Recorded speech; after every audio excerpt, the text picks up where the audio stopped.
Okay. Let's see. Well, anyways, let's just get started. If you guys have any questions that you guys want to ask me, yeah, just message me on the chat and I will respond back. Also, just to let you guys know that I have my I shared a Google Drive in the link. I shared a Google Drive link in the description in the video under the stream, so you guys can click under that and it will provide you with all of a glossary. It will provide you guys with a glossary of what each and every block of what they mean, so you guys can follow along as I'm breaking down a technique from a tutorial, and you guys can understand what each blocks mean. And then you guys can, there's another document that's in the drive link that you guys can also click. It provides a written document of what are the mechanics of what the plus signs mean, what the equal signs mean, what the parentheses signs mean, etc. So if you guys are confused as during the live stream that I am like typing away and making a code, then you just use that as reference. It's been a long day, guys. Long day of work, long day of coming back home, and long day of making sure the kids is fed. Yeah, just a long day.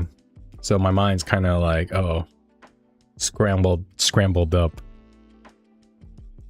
Anyways, to start off this video, we're gonna review 3 techniques.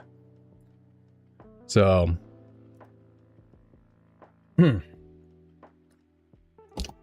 so for the first card that I'm reviewing,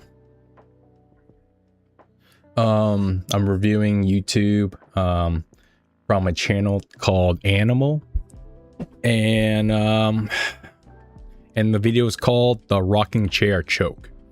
Pretty interesting. I think sometimes, you know how my process goes when it comes to reviewing on Anki, is that I usually immediately reveal the back of the card and start trying to read and decipher the code. And the whole point is that if you're able to read and decipher the code that you wrote, then it just shows that, yeah, you recalled the technique. But sometimes you can take it up another level, and you don't have to just look at the code. Sometimes you can just look at the card and just try to recall everything that you remembered from that tutorial.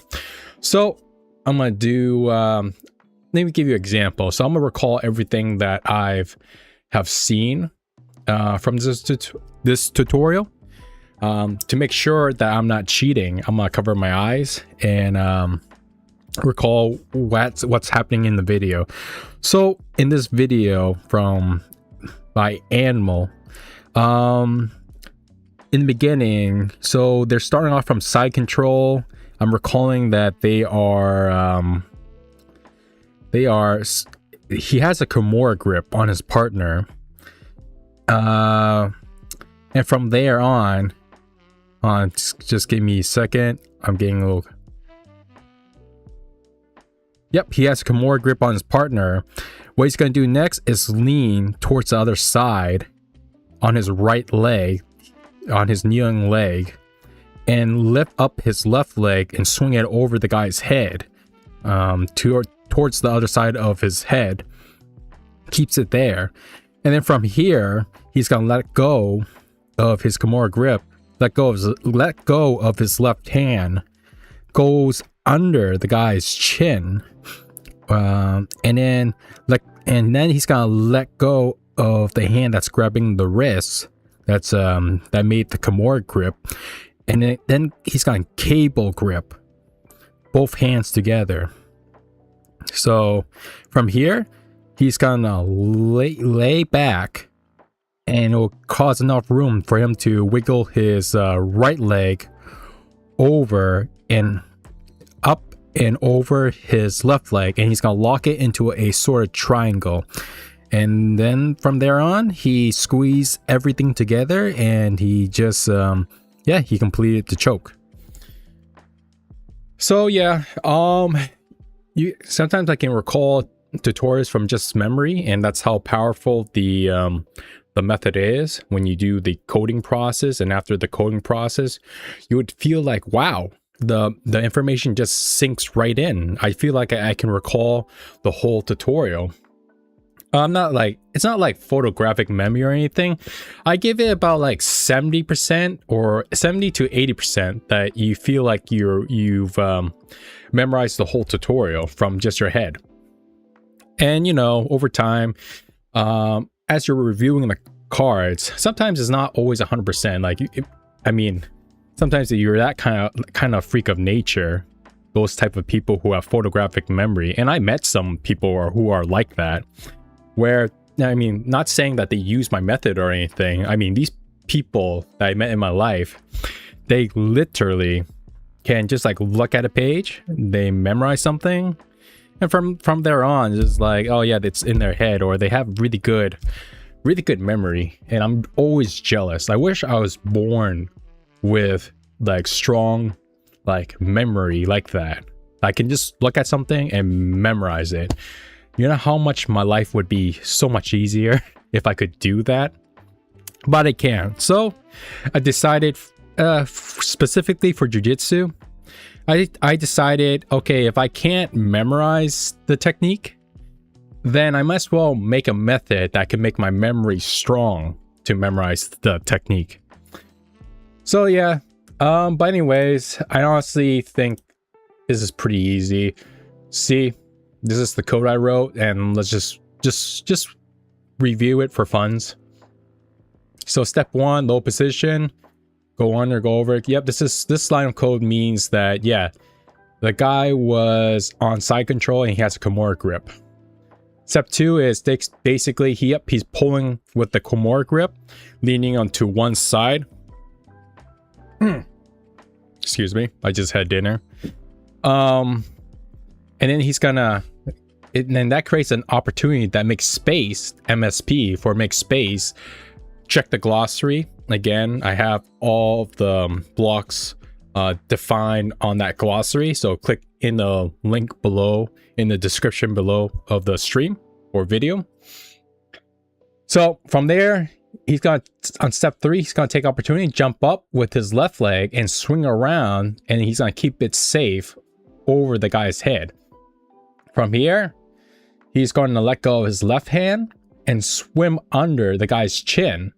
And at the same time, he's also letting go of his right hand that's gripping on the grip, on the wrist. And he's going to swim under it to connect with the left hand. And it's going to be a cable grip. And that means it's going to close the position. It's going to prepare. Step 5, move back. That means I'm going to lay back. And that's going to give me opportunity and space to swing my right leg over to close a triangle, and that is going to lead into a submission. Also, again, guys, streaming is pretty new to me still. I am still trying to get used to it. It's completely different than just, making a regular YouTube video.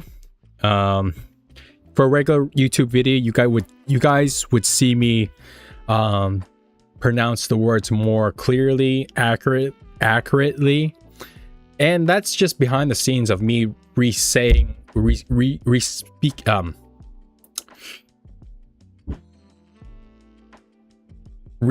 the script over and over again until I am kind of satisfied with the recording. But in real life, I mean, right now I'm still kind of trying to get used to streaming. So I'm still trying to work on my voice when it comes to this kind of stuff, because I know that I might be talking too fast or slur my words or just whatever. But let me know if I'm talking too fast or I'm slurring my words. Just message in the chat, and I will appreciate it. Okay. Anyways, this card was pretty good. It was actually pretty easy. So I'm gonna say it's easy, and it'll come back 11 days later for review again. Okay, so the next card. Wait, hold on.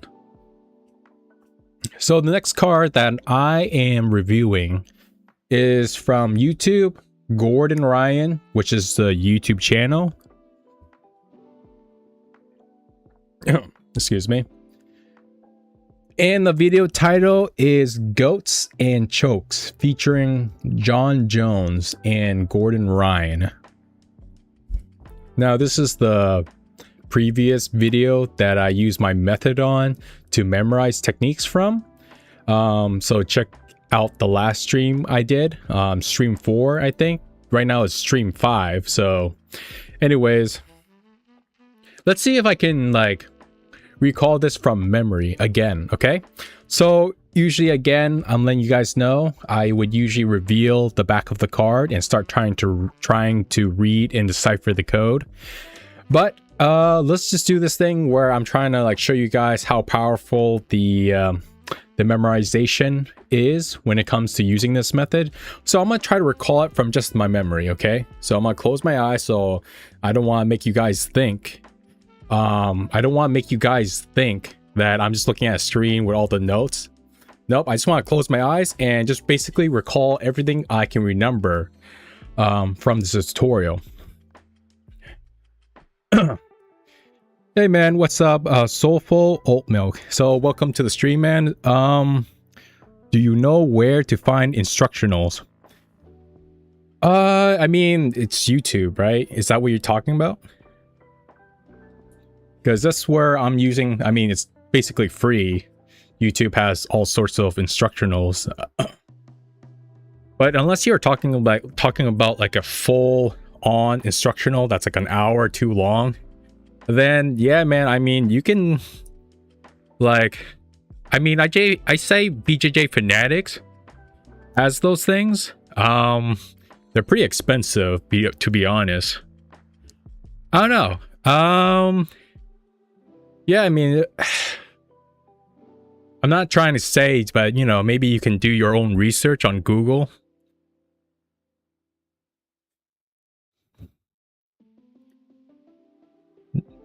No, like Gordon and JD stuff. I don't know, man. All I got is like the YouTube channel from him. I'm sure you can find like maybe like instructionals for free technically if you search hard enough on Google, but my source is only from YouTube, and and I use like, let's see, and I also use my Jiu-Jitsu school's online class, so I memorize most of their techniques on their website, and it's all about the fundamentals and basic stuff. But yeah, if you're looking specifically for Gordon Ryan or any other like Craig Jones or whatever, then yeah, you might, I don't know. Anyways, hold on, let me just close my eyes and try to remember everything I can. So let's see. Okay, hold on. Okay, I see Gordon Ryan. Craig Jones is on turtle, exposing his back. Let's see. Gordon Ryan swimming under. Yeah, he's gonna perform the darts. So going under, going over his head. He's making a grip, a cable grip, and he's pulling John Jones' head towards his shoulder. John Jones gonna fall to its side, and he's going to oh yeah, another note is that Gordon Ryan makes is that he puts his left ear on the guy's back shoulder, and from there on, and that's to prevent John Jones from laying on his back, because most people, he did note that in the video, he says that most people will just go and jump in for the darts, but if they just put their ear on the guy's back shoulder, I mean, it'll make it less likely the guy would like take away that darts choke. So anyways, from there he would swim his arm, push his arm through his left arm through, and swing his arm under to make the lock, and he's gonna raise his right hand over the guy's shoulder as up high as he can, and from there he's going to pull his left hand back and it's gonna start to choke. But he also says that wherever your foot position is, you can either go on top of him, grab his legs, or whatever.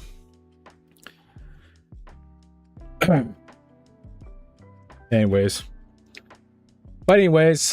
enough of trying to recall everything mentally. Let's just look at the code.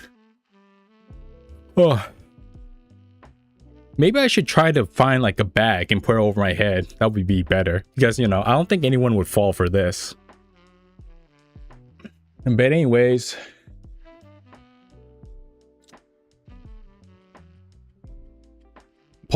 okay, so situation 1, step 1, post spot plus post spot, vulnerable position 2. Yep, so this is basically turtle. So then take opportunity, go over, hold down, keep safe. That's one arm over the guy on John Jones, back of John Jones' head.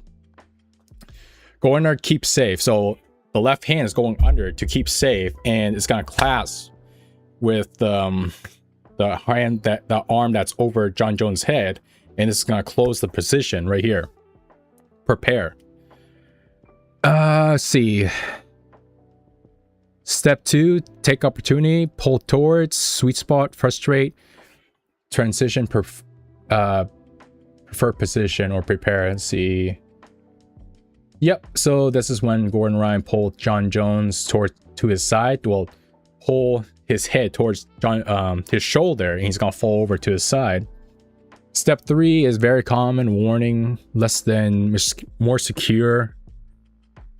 Transition, keep calm. So yeah, it's very common for people to try to jump towards locking in the darts, and that's the very common mistakes. You want to really make it cautious type of move of making sure the guy, once he's on the side, if he's experienced, if he's like an experienced grappler and he fallen for the darts before, he's gonna probably directly fall and lay on his back to prevent any attempts.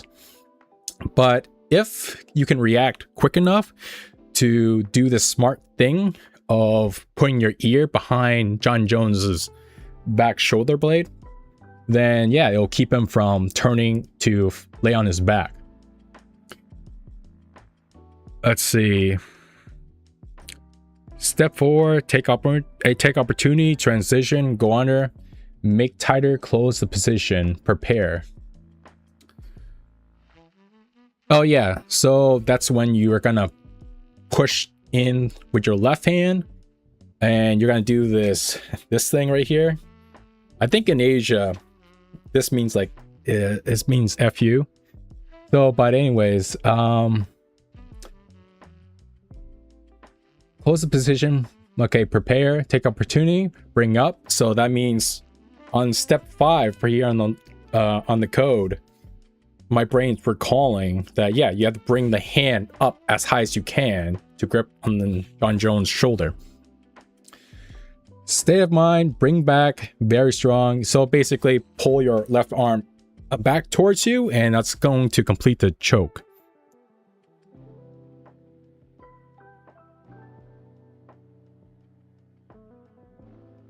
What's up? Oh, neat. I'm a purple belt.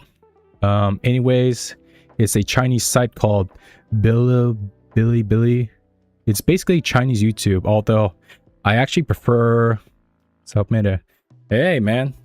I'm not saying anything, but hey, thanks for providing the links. Not that I'm encouraging it, okay? You want to support your grapplers who work very hard on their instructionals, but still, if it's out there, then what's stopping you?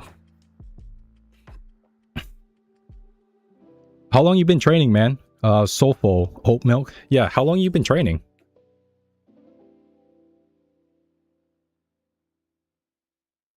Okay, so for this, I'm just gonna say good. There you go. The technique is basically increased. The interval is increased by a day. The more I get it right, yeah, the longer the interval becomes. So some cards I have in my deck won't come back to me within 6 months, and that's because I kept consistently getting the card right and building up to that point. So there's within 6 months, when if the card comes back again, then I probably about 70, maybe 70%, 80%, that I can recall most of the information. Damn, geez, like almost 7 years on and off. I like, congrats, man. It's purple belt. That's something I want to get to. On and off, yeah. I've been on and off with BJJ for about 9 years.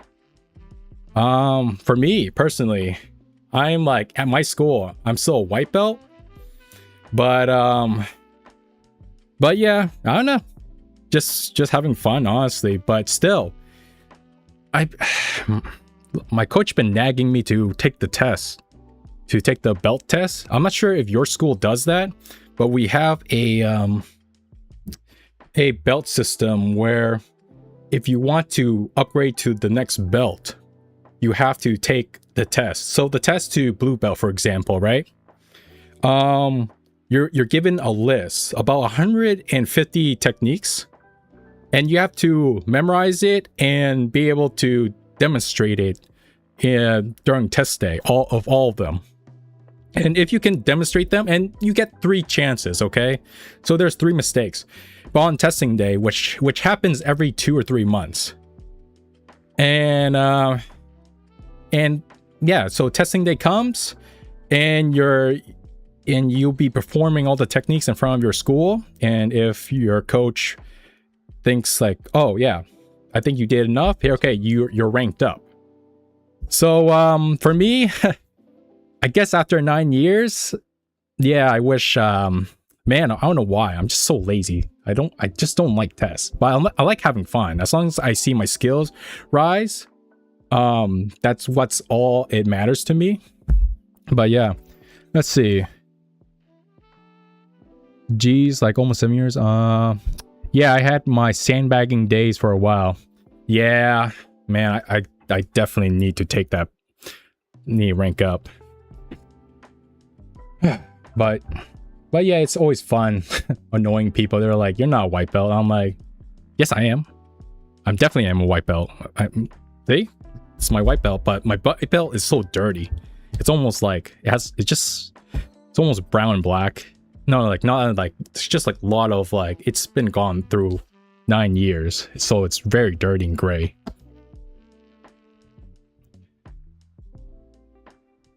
Okay. Now, my school is basically a vibes-based system. Most schools I've seen are like that, but my coworkers has a rank test. I think that's weird, to be honest. 100 moves is crazy. I see why you're memorizing. Yeah, man. And I mean, every school has their politics and their way of doing things. I'm not going to judge, but for my school, I don't know why. I guess it was the first school that I joined, And I guess in my mind, because I joined other schools that, like, I had my coach, other coaches say, hey, you know, you should join the school, and you know, you should be a blue belt or whatever. Why are you so white? Why won't your gyms? No.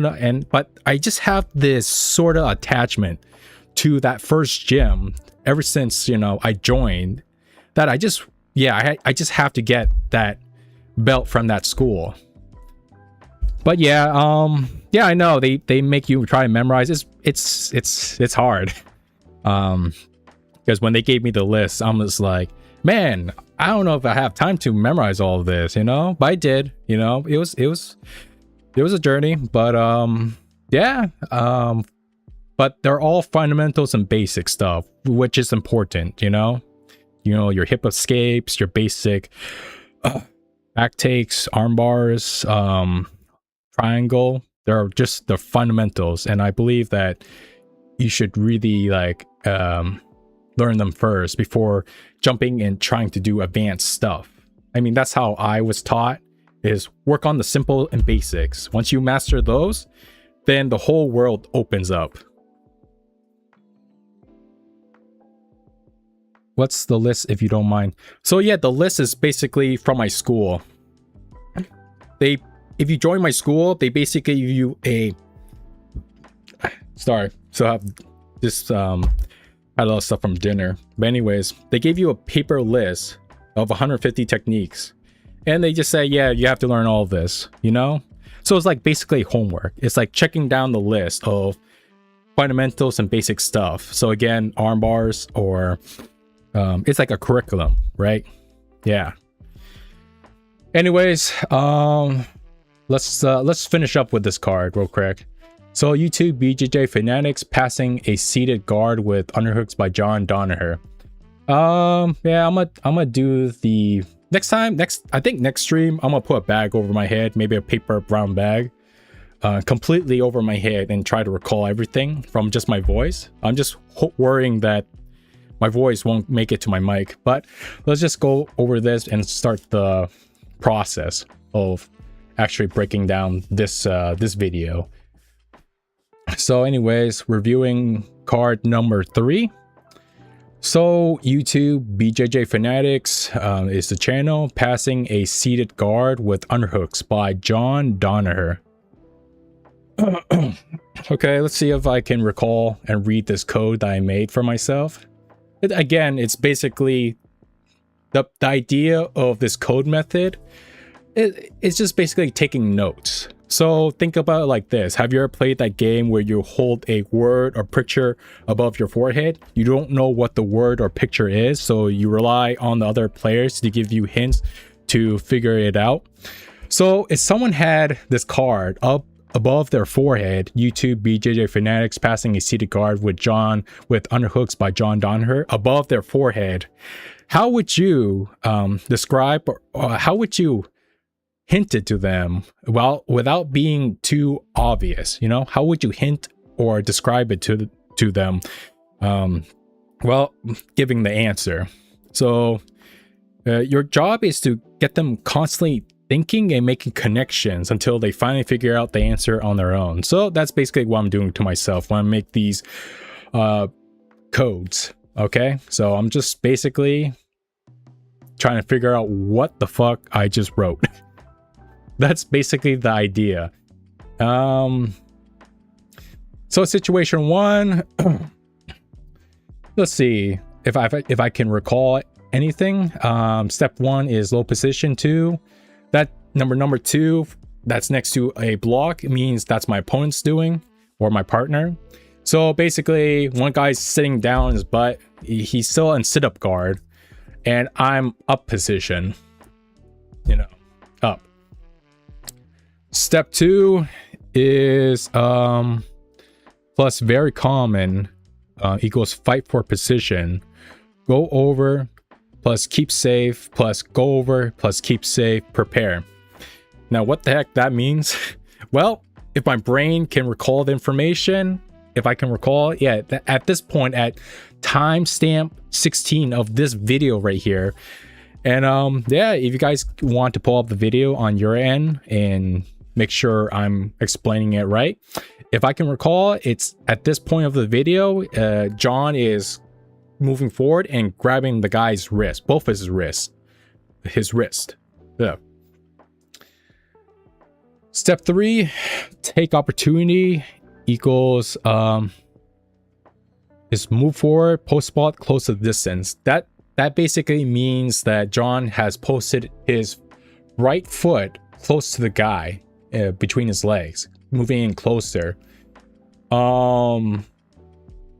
Yep. Situation. So this block, this linking block, situation 1, go here. At step 2, go down here. Section 1 of step 2, which is basically, yeah, this whole line of code of step 2 is section 1 at third or fourth block. So if I count the blocks, 1, 2, 3, 4. So this is third block and fourth block. Remember the parentheses, any block that's between the parentheses automatically becomes one block. This helps making linking blocks much easier to do. But if there were no parentheses in between any of the blocks, then I would count it like this: 1, 2, 3, 4, 5, 6, 7, for example.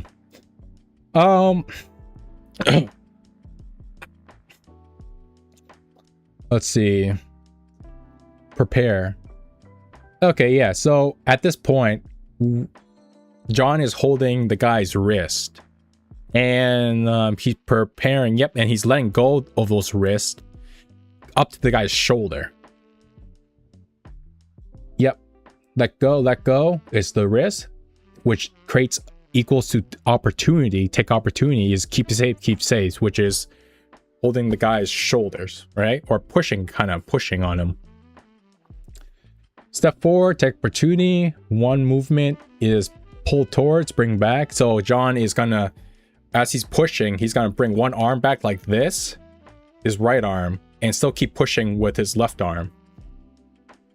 I mean, he's not just pushing, he's making grips or whatever.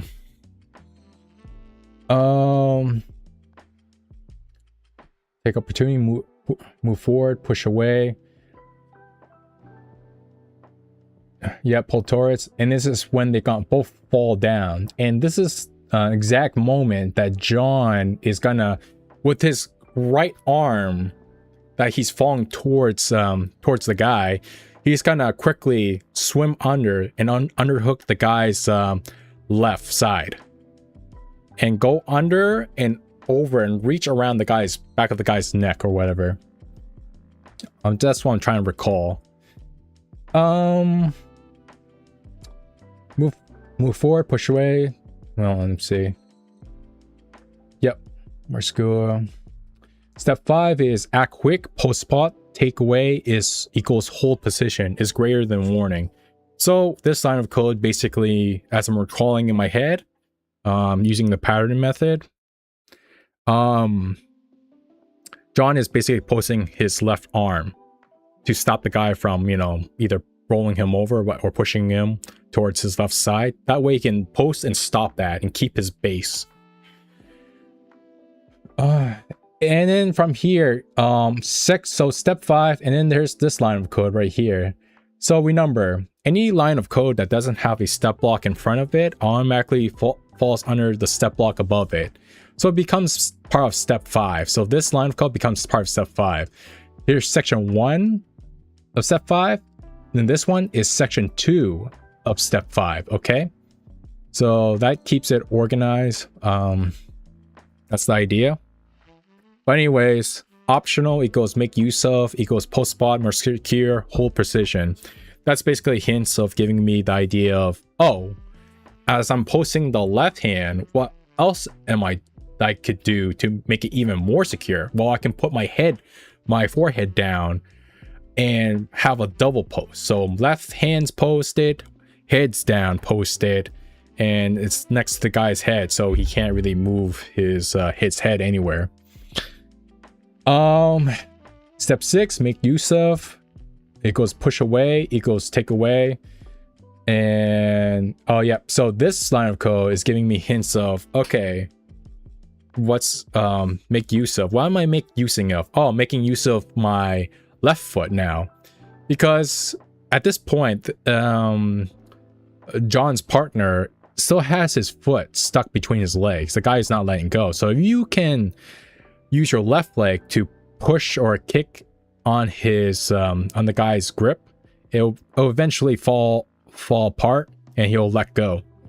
And once he lets go, that's your opportunity at step 7 to take opportunity, transition, go on your pose. This is when John lift his head back up, and with his posting left hand, it's gonna directly go behind the guy's tricep of the guy's right arm, and he's gonna slide under his right foot under into a what's it called?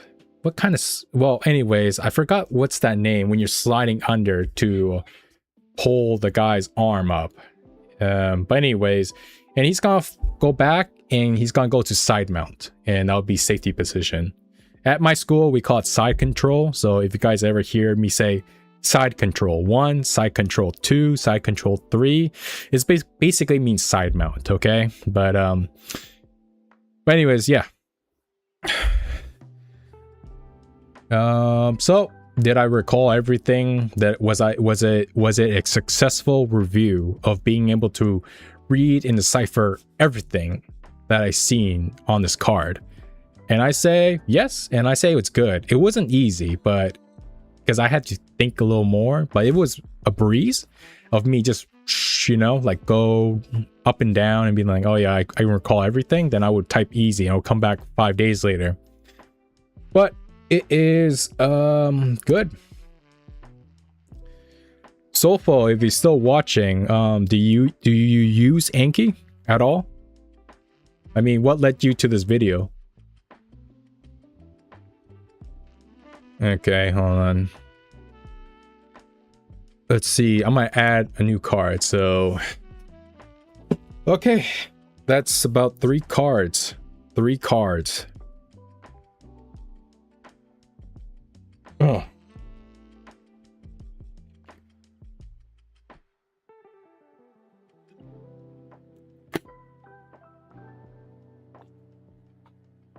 For anyone else who's watching, happening to be watching, I mean, how much is it a hassle when you just keep forgetting, like, grappling stuff, you know? Just like go to class, then like you learn a technique for an hour, and then after class the next day you kind of almost like you feel like you still have it, then the next day comes and all of a sudden you completely forgot it. I mean, I know that some people tell me that, oh, you know, just like come more often, and I'm like, I'm only showing up 1 or 2 times a week. I have other things to do. I don't think I have time. But honestly, if I had to admit it, I mean, honestly, at that point when I first started, I mean, I just had so much other things going on and things that I like. I mean, it was a phase in my 20s.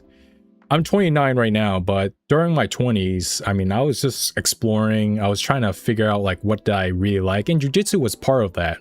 But like, again, yeah. I mean, looking back, if I had to go back in time and train jiu-jitsu again, I mean, honestly, I wish I should have trained every day. I mean, that would have been great. I would have been into like a higher level, everything. But no, looking back, I mean, I'm not that type of person, honestly. I think right now, yeah, the best I can do train jiu-jitsu wise is about like 1 to 3 times a week. But I don't know. But oh no, that's why I create this method, because I was so frustrated that I was thinking, why can't I make my lazy training work? Why? You know? I know that, yeah, sure, you know, 1 or 2 times a week I don't deserve to get better, but at the same time, I don't know, I want my cake and I want to eat it too. So I decided, no, let's just make a method that could satisfy that need. I'm not planning to be world champion or anything. I'm just trying to get good enough to have fun, to know what I am doing when I'm rolling with somebody, to go show up to class excited and not feel lost every time. And I think that's the whole point of this, you know, this stupid method that I made. I think that was my goal. But yeah, I mean, it's a fun method. I mean, it works for me. I'm not sure if it works for anyone else. That's why I'm kind of sharing it, and I'm throwing it there in the void of the internet to see if it helps anyone else, and I hope it does, because yeah, my goal for jiu-jitsu is trying to make it easier and more accessible, you know, more funner for people to do when they're struggling, because they want to learn jiu-jitsu, but they just, I don't know, I guess, you know, circumstances, right? Some people who are like, they're working every day, you know, probably over 40 hours a week. They're tired, and they just don't, you know, have the energy or the time to spare to train jiu-jitsu. Or if someone's like lives in like a place where the nearest jiu-jitsu gym is about like 2 hours away. You know what I mean? Sometimes it's like, okay, what's the best solution? You know what I mean? And I'm just hoping that my method can be of help to somebody like that in that situation. But I know, I gotta admit, my method's pretty wonky. But it works. I don't know, it works for me. I feel like, you know, the time I put into making it, I'm just like, wow, I actually made this? I don't know. Okay, so before I go in a tangent, let's see, situation, oh no. So for the video we are checking out, it's from a video from BJJ Fanatics, and yeah, it's Beat the Step Over by Craig Jones. So another Craig Jones video. So as you guys know, how I start my method is I put the source, which is YouTube. The channel's name is BJJ Fanatics.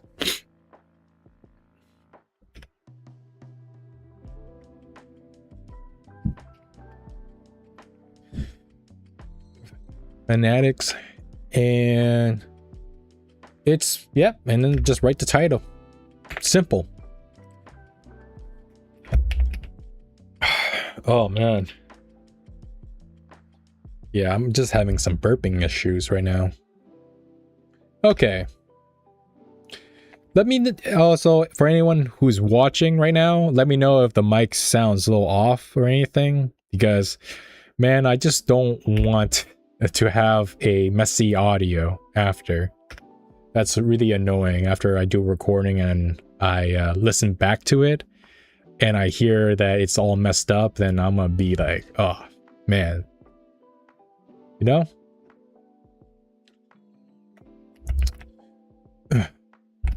Step Over by Craig Jones.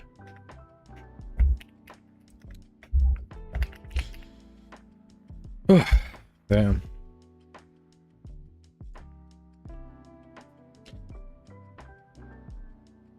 Okay, hold on. Before we get started, I'm just gonna... Again, it's been a long day.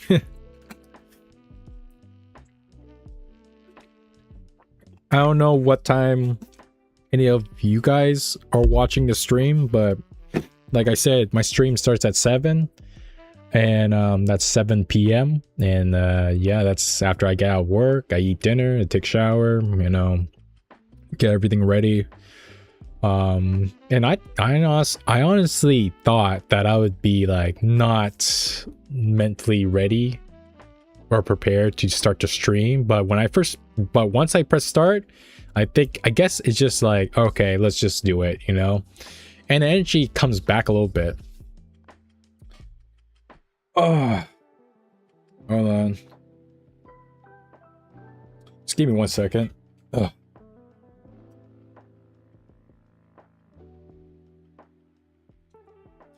Some gum.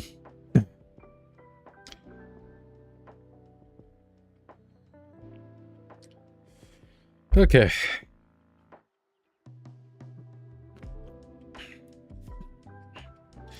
If you guys have any questions or anything, just let me know.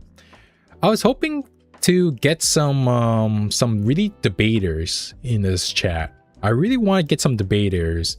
I usually get them on my comments, you know, people who would like say, oh no, your method's like BS, or anyone. Just like, you know, it's fun to go back and forth, because, you know, it's like they would tell me this and I'll be like, oh well, explain. And usually they would go quiet, or, you know, but I'm always kind of like, let me hear, explain, like argue back to me. How does acquiring knowledge is the first step to developing skill, and the second step is knowledge with practice comes skill? Because it's like, that makes sense, right? Like you learn the knowledge first of how to do something, and then once you kind of like go and put it to practice of actually doing it and following the instructions, doesn't that eventually build skill? But surprisingly, some people like on the internet are like, no, that's not how it works. That's not how learning works. I'm like, dude, then what? It's like, how do you even learn then? You know, it's crazy to me. I mostly get it from the ecological extremist kind of guys.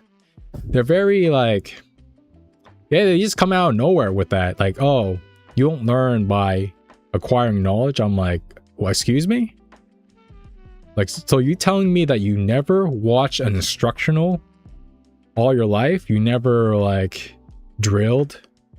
You never, like, you're telling me that drilling is bad, watching videos beforehand, instructionals is beforehand is bad? I'm just like, dude, come on, like, that doesn't make sense to me.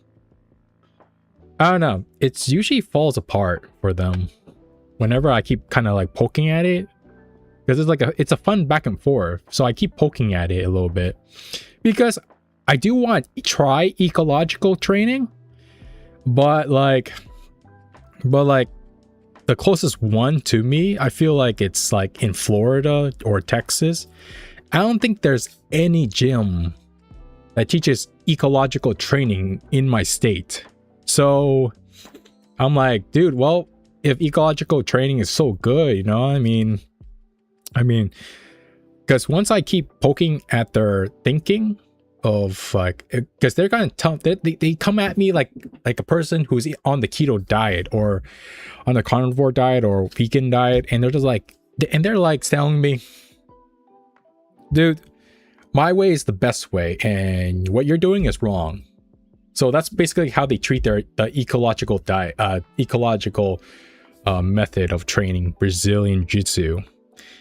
And when I keep poking at the idea of how they're trying to explain it to me, they would usually say, well, you should read up the study, like, and I'm like, cool, but I can read as much study about how great ecological training is, but still, dude, I don't have a gym that's close to me, and I'm not willing to like ditch my other gym that I'm loyal to to find an ecological training gym that's in a different state. Like, you know, I don't know, it's kind of weird. Let me know if you guys who are ecological people in this chat or in the stream, or if you experience yourself of what ecological training is. Let me know what's your experience with ecological training. Excuse me, shit. Situation 1. Okay, let's start the video. I'm done with my rant. Okay, so okay, This is going to be an interesting one. So usually I would do submissions or attacks, but but it's always good to find counters to passes and whatnot. About the second key battle of octopus guard, and that's basically preventing them stepping over our outside leg. So if we're beating the crossface on this side, we need to also kill the diagonal leg, because at any point, even say we're in half guard here, right? Let's change to this angle here. Let's say I beat the crossface and I'm lazy here with my legs. If JB steps over my... Okay. Let's say... So we are in half guard, basically. So I'm going to describe half guard, but I'm going to first write the timestamp. Timestamp is 23, okay? Actually 22. So 00, 22. Okay, so timestamps again are important to add at the end of the line of code. They are used as reference, just in case of the line of code that I'm later on reading or deciphering for reviewing, that I completely forgot what it means or anything like that. Then timestamps will save me time and energy looking for the part that I'm missing. So if I wrote a line of code and I forgot what it means, I can go to look at the timestamp and go to the video and find the 22 mark right here and click on it, and it will show me what did I forget.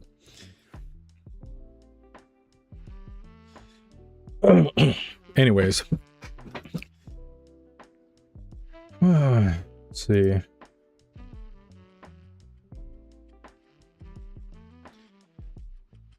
Hey Soulful, if you are still watching the stream, I mean, what's your plan for Jiu-Jitsu?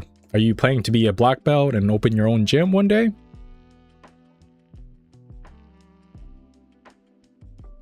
Let's see. Say I beat the crossface. Oh yeah, I remember. This is when he does this sweep from here on the previous video. Yeah, I mean, where he grips, goes around, he lets the crossface pass by him, and from here, is he past the arm? Okay, yeah, he's not going for a choi bar, I know for that. Go here, and then from here, once he gets here and posts his arm up, he's gonna drop this hand right here. I mean, that's from another video that I did of his, but for now we're focusing on a different type of scenario. And so yeah. Oh yeah, by the way, situational blocks, this block right here with the ST1, situational blocks are a way to indicate different types of scenarios and applications that a technique can be used in the video tutorial. And I'm lazy here with my legs. If Jay... Okay, so he lost the post, and the guy kind of beat it. He's about to step over, of course. Let's see.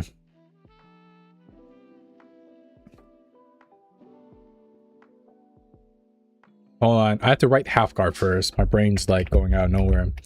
I have a bit of autism, just letting you guys know. So I always get distracted kind of easily, or my mind wanders.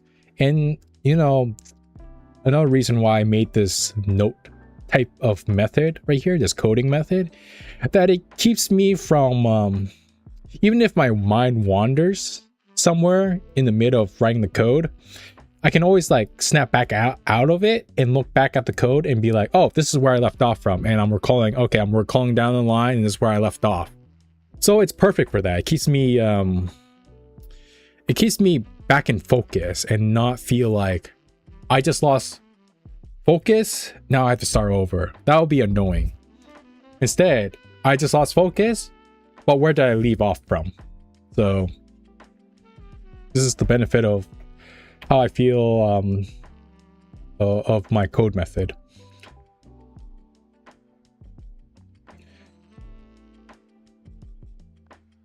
Let's see. So half guard, okay. See, I just lost lost focus there again. Go under, keep safe. Oh, honestly, I hope there's even a better method that someone comes out with that makes it even easier to memorize techniques. One that requires less physical presence and more on do it whenever you want kind of approach.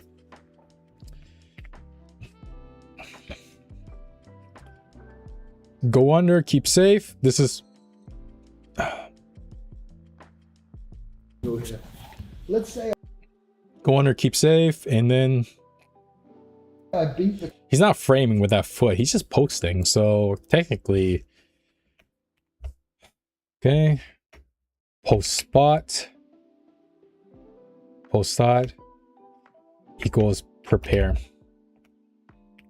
I'm not sure what he's preparing with this leg here that's posted, but yeah. Crossface. Okay, yeah. And he swims under.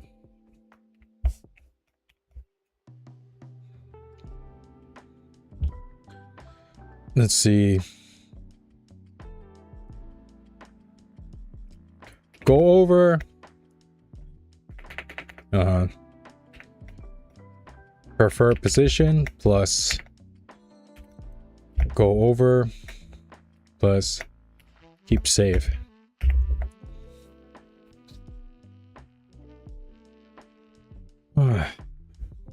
I think I'm gonna include the list of my school's curriculum in the description below next time if I can get it and scan it and put it in the link. So that way, if anyone asks me what kind of list I have, that 150 techniques on my list, then I can be like, oh yeah, just click on the link and you'll see it all.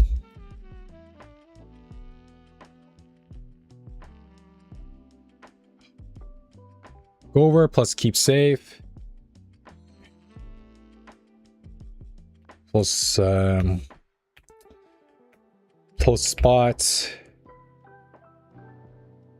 Yeah, just post spot, honestly. Post spot equals hold position. Okay, that's the best of my ability that I can describe wherever this is. Well, he didn't have this arm flat out like that, but yeah. 0-0. Okay, next timestamp. So what happened here? And I'm lazy here with my legs. If JB Yeah, okay, yeah, that's what happened. steps over. So what did he do? Let's say I beat the crossface, and I'm. Yeah, okay, so he didn't. So 25. Timestamp 25. All right, step 2.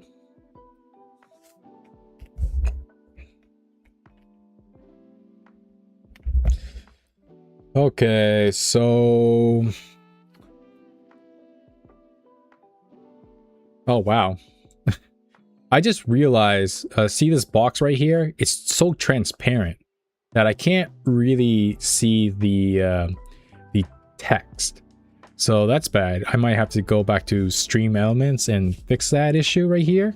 Because I was trying to make it transparent enough that, you know, I can still see the bottom, but I guess, yeah, that's not working. So I might have to fix this issue right here next time. Hey, lesson learning. Lesson learned when it comes to streaming, I guess. I'm lazy.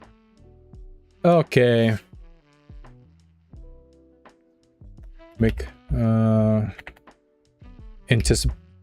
Oh, let's see. How do I describe if I'm lazy? Just like that. Make mistake. Okay. For make mistake. Hold on. Let me look at my glossary before I type that in.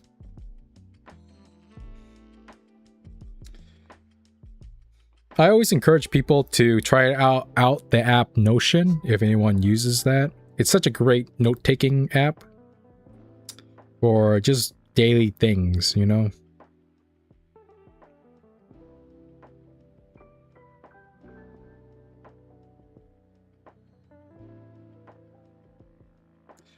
Okay, then let's look at the glossary again. So at the M part, yep, it's made mistake.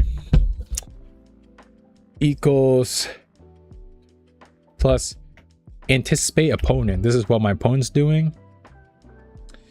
Equals take opportunity to. So the reason why I wrote it this way is the idea is that I made a mistake. What's the mistake that my brain can think of? Well, yeah, I was lazy with this leg. And if my opponent sees that, if he's very skillful and he sees that, he's gonna take the opportunity to throw this leg back to do a step over. And that means that's the reason why take opportunity, the TO2 means he's taking opportunity to that chance. Here with my legs. If JB steps over my top leg.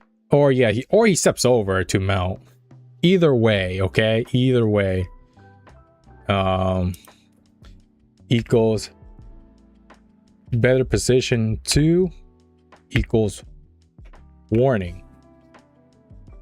I hope you guys can probably distinguish or make sense of what this means, like by the better precision 2 or warning.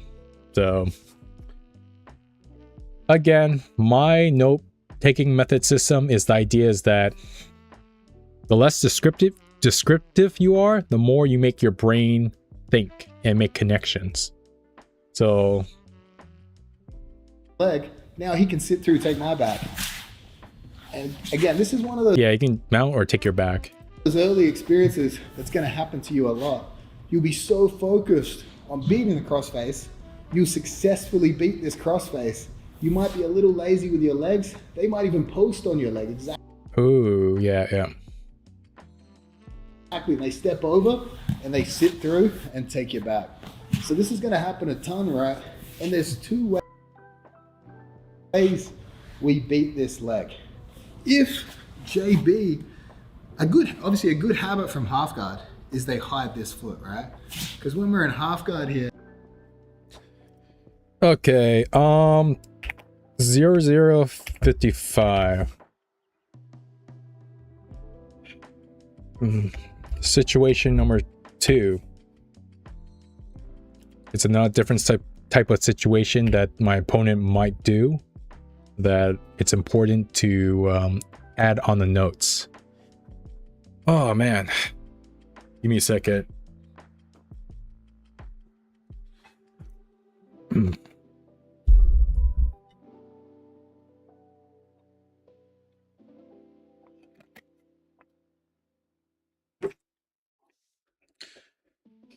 Okay, step 1 again. So for any new line of, for any new situational block, you're gonna start over with the step 1 block. So I'm starting over, but not exactly. So how I'm gonna link it.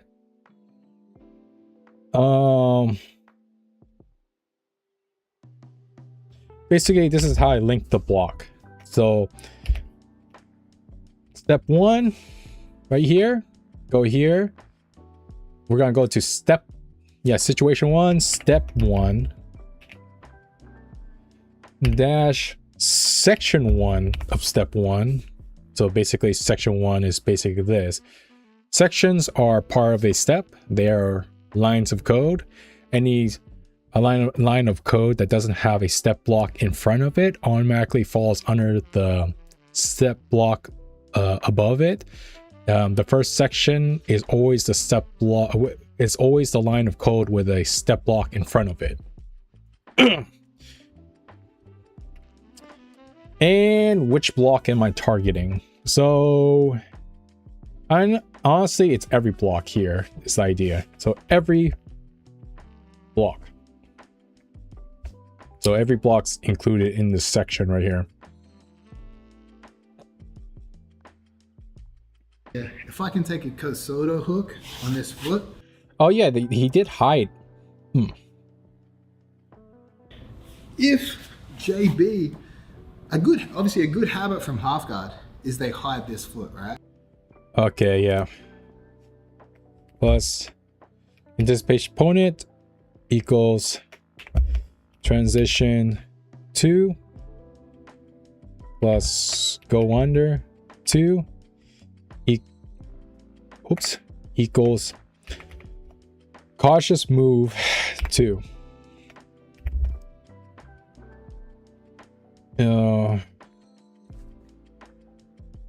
So why did I write it this way? Well, my opponent will do it this way. Here he's gonna transitioning this foot right here and hide it right under to make it more secure. So that's why it's going under 2 equals cautious move. It's a cautious move that he's doing. Because when we're in half guard here, if I can take a Kosoto hook on this foot and I have an underhook here. Oh.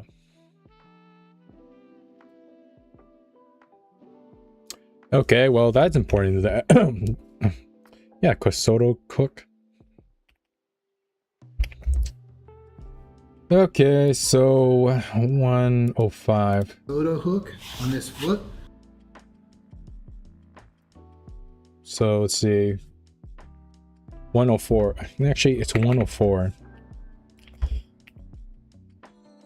Okay.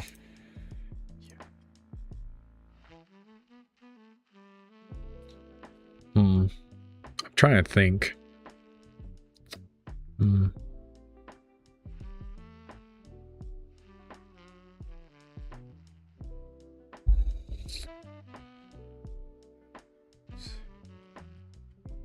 Okay, let's make it a linking block then.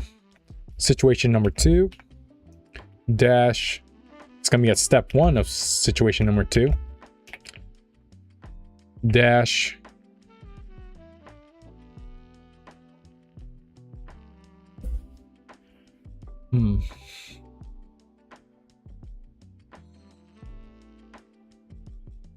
section 1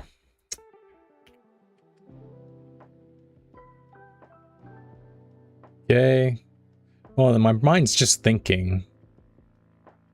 Sometimes when I'm writing this code, it just goes blank for like a minute.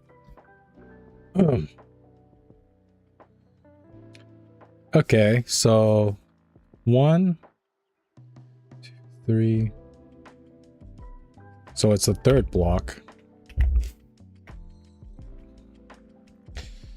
Okay, third block. Plus make mistakes 2 equals take opportunity equals go over plus keep safe.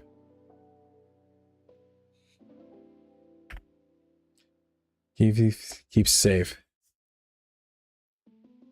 equals take opportunity equals, how about TAV for take advantage? Keep safe equals restrain equals continue from there. Okay. And I have an underhook here. Obviously, we're starting to dominate the half guard position here, right? Yeah. Yep. So a natural habit, even when we are natural habit, I should add that to make that as a new block. But hey, let's just keep going.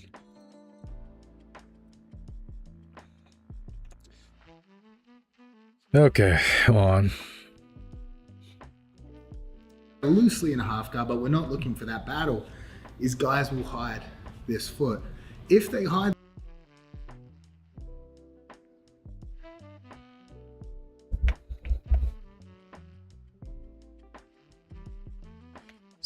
step 2 plus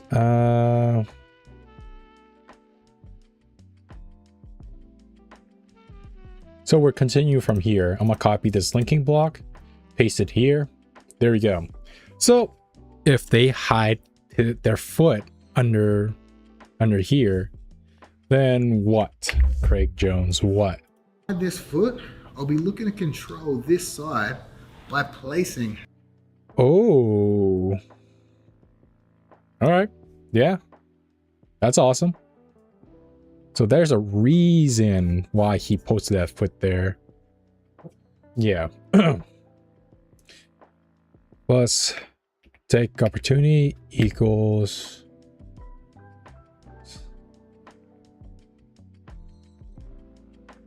Okay. I could make another linking block, but I'm actually, yeah, let's make a linking block. So where did he post that foot? Yeah, right here. So situation 1 dash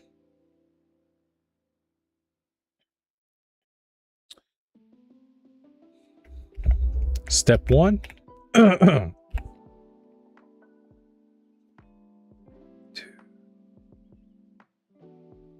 at the second block. Oh no, section 1 plus the second block. Oops.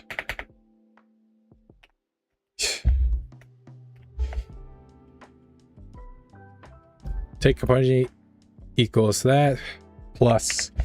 So what I'm describing from here is that, you know, remember that link that was posted here? Well, that's supposed to link that block right here. So linking the blocks together of him posting that foot, and he's gonna let it go. Plus he's gonna swim under, so he's gonna go under plus keep safe equals PRP. He's preparing something once he has his foot under. He's also framing it too, because look, if he's let go, he's cooking here, and he's also framing with that leg, his right leg. So FFA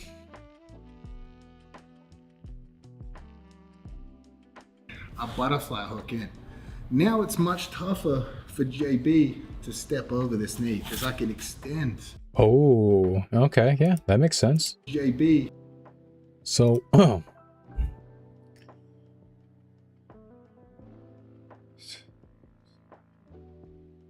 equals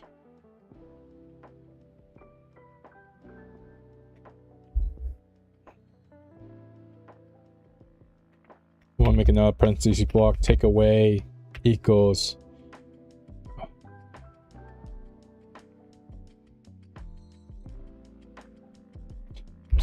thing opponent equals option canceled 2 dash. I'm gonna add a timestamp in there. Again, now it's much tougher for JB to step over this knee because I can 131. Yeah, there'll be some situations where I'll add the timestamp in with the code like this, and that's just literally to describe this. So if JB is trying to step over, well, he can't really because his leg is hooked right under. Oh, did I? Oh, I didn't. Wait a minute. Oh no, it just still continues right here.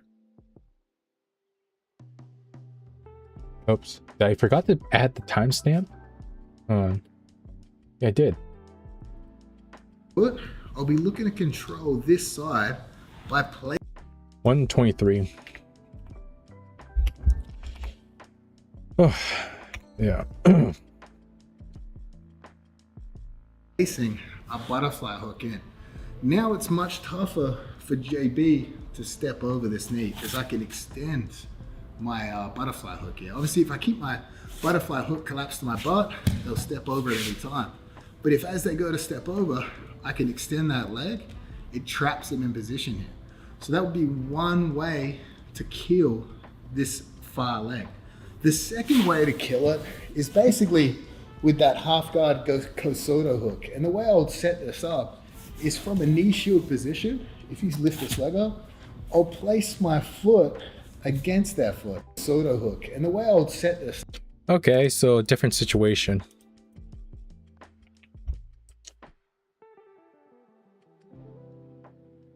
Number 3.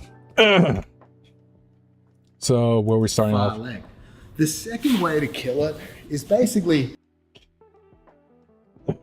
153.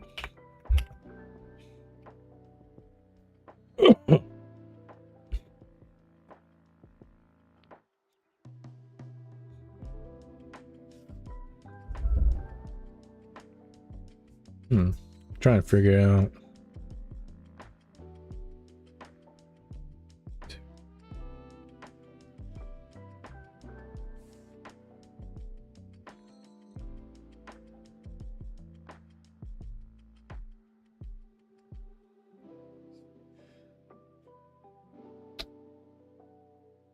With that half guard Kosoto hook. And the way I would set this up is from a knee shield position. If he's lifting.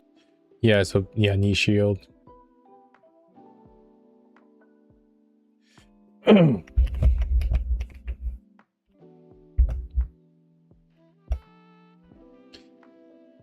Let's see. I'm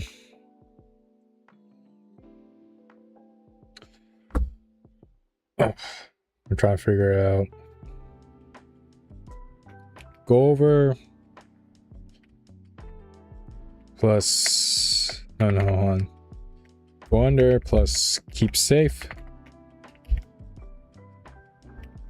plus go over plus keep contact equals FRA for frame.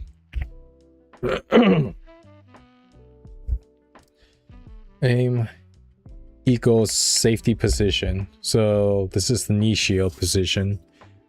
Hopefully I would be able to recall that when I during my reviewing process. If not, I can always add more blocks to make it more detailed and specific in a weird way.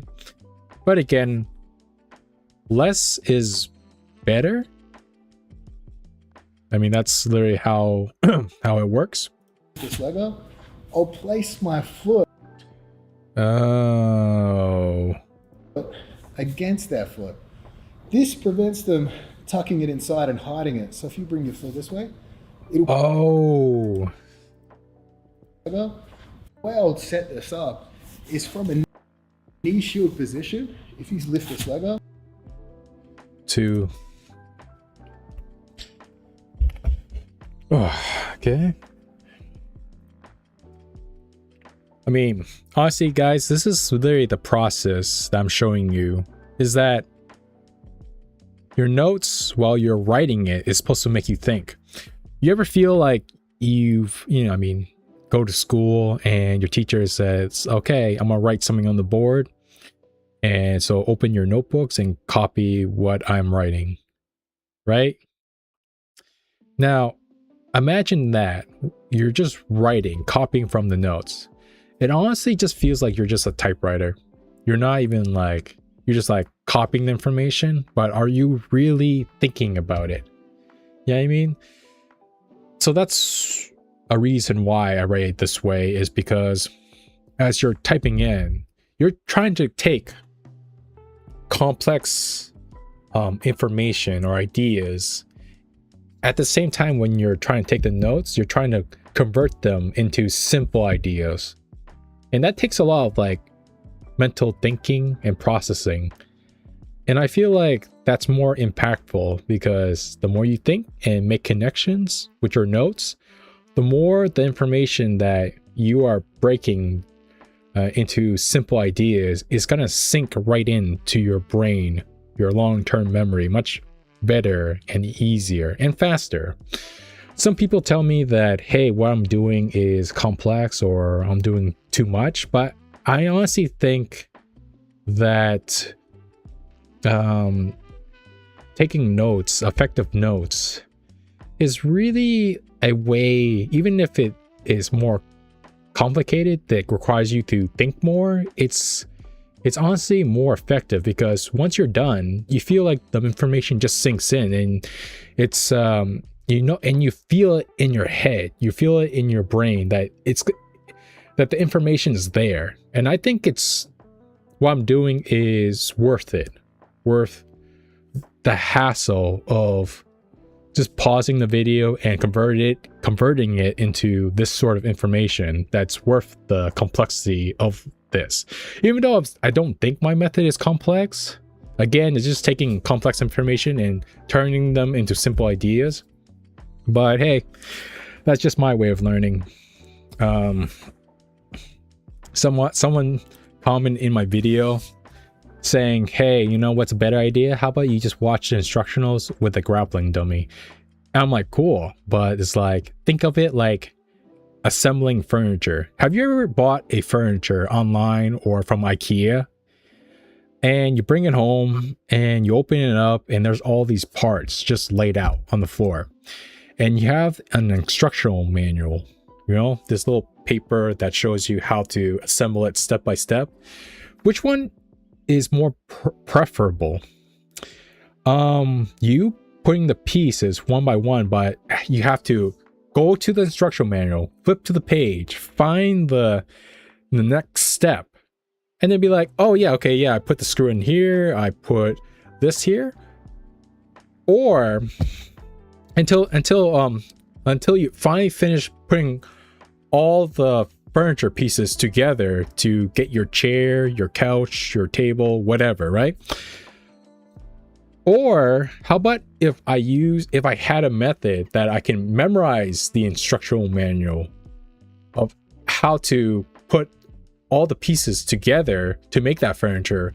If I prepare my knowledge and memorize the instruction, and then when I go to put all the pieces together, now I can just put all the pieces. I can just focus only putting the pieces together until I have my furniture, until I have my couch, table, or chair.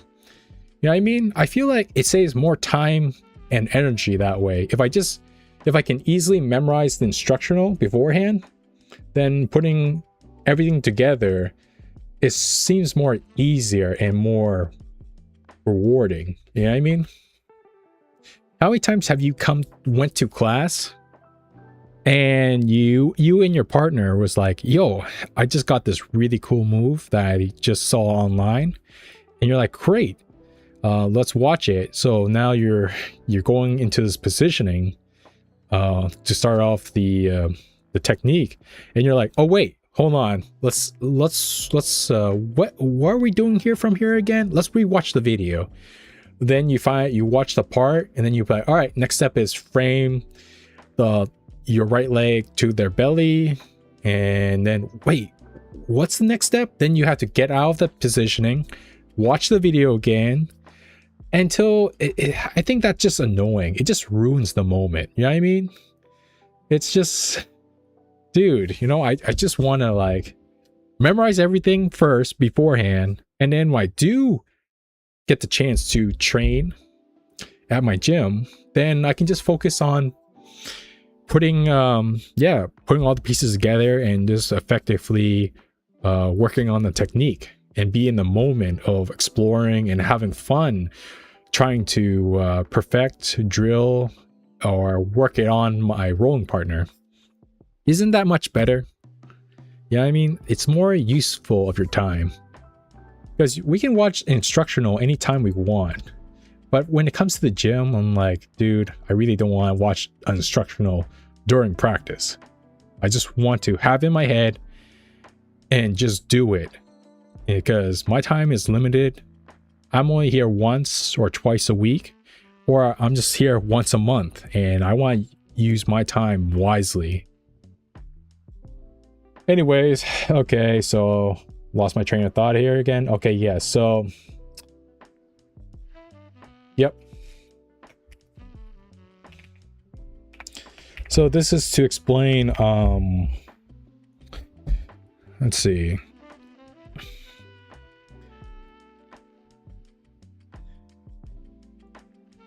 Yep. Anticipate opponent equals jump up plus spot 2 plus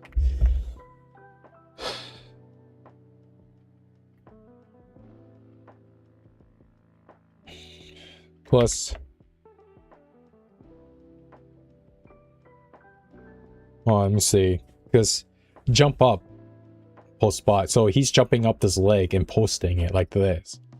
And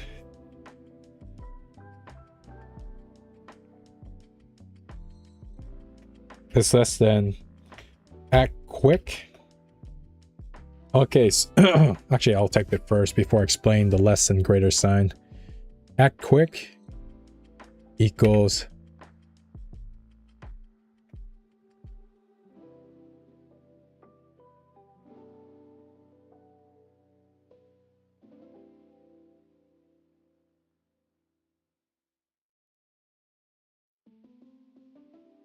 where should I make my linking block? That's the thing.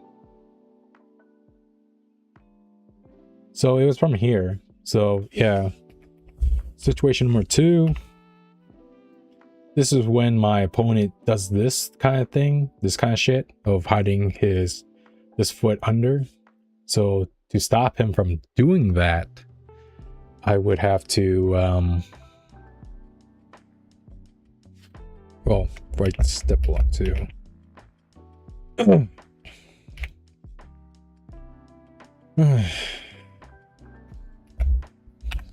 Section 1. So 1, 2, 3.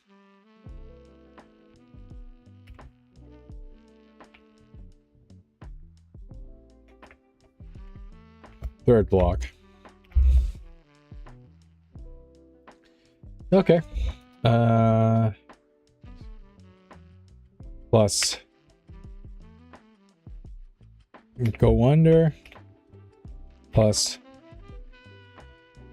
sweet spot, plus keep contact equals take away. There you go. Okay, so let me explain why did I write it this way. This right here, why did I write it this way? Well, it's because well, I'm trying to figure out. Okay, so if my opponent at the knee shield position, right? If my opponent jumps up, I better act quick, because in this situation, he might do that thing where he tries to hide his leg under my leg. And so before he can do that, I'm gonna go under right here. I'm gonna go to that sweet spot of where his heel or foot is right here, and I'm gonna keep contact with that foot and that Achilles heel right here.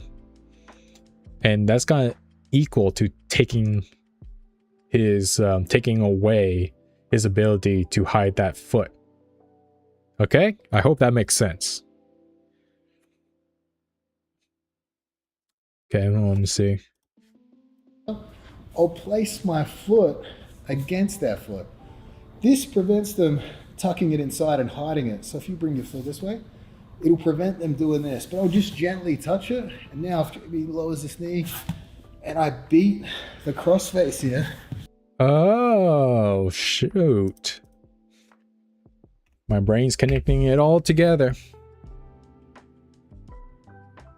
This way, it'll prevent them doing this. But I'll just gently touch it. And now if he lowers this knee and I gently touch it, and tucking it inside and hiding it. So if you bring your foot against that, I'll place my foot. Wait, when did he grab the hand? So he's been This up is. Oh, okay. He's been grabbing the hand this whole time. You see that? So I was wondering, like, oh, frame.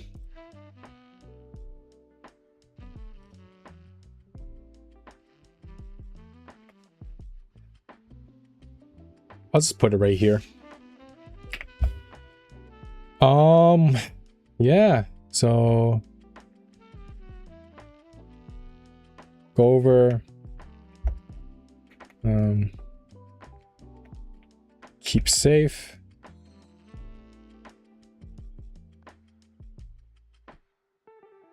Actually, make grip. Let's just do that, because I'll be like, on MG, just want to make sure in my glossary that I'm not overlapping any blocks.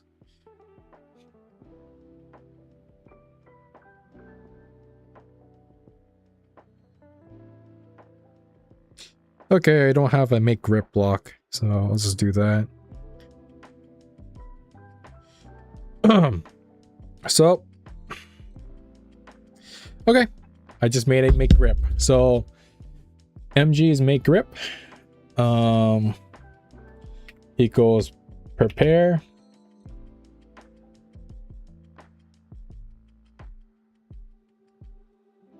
Yeah. From a knee shield position, if you lift this leg up, I'll place my foot against that foot. This prevents them tucking it inside and hiding it. So if you bring your foot this way, it'll prevent them doing this. But I'll just gently touch it. And now if he lowers this knee and I beat the cross. Oh, that's cool. Okay. So wait. Yes, but I'll just gently touch it. And now if he lowers this knee. 213.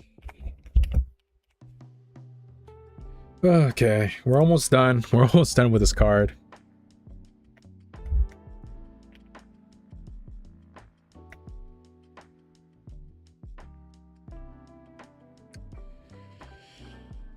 Equals bring back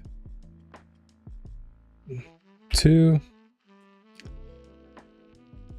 bring back 2 equals take opportunity equals, see, yeah, I'm gonna make another linking block from situation number 3 here down to step 1 dash 1 2 3 4 at the 4th block, right? Yeah, section 1 4th block. It's like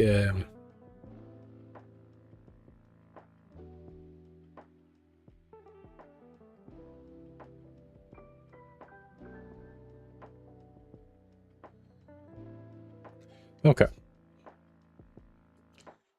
Let's see. Hold on. 4th block.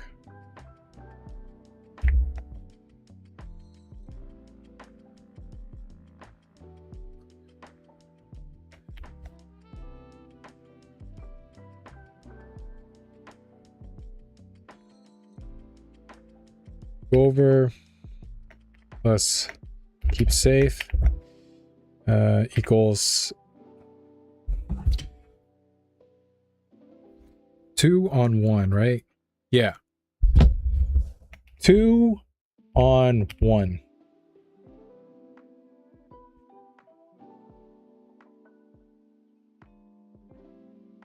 And I beat the crossface. 216.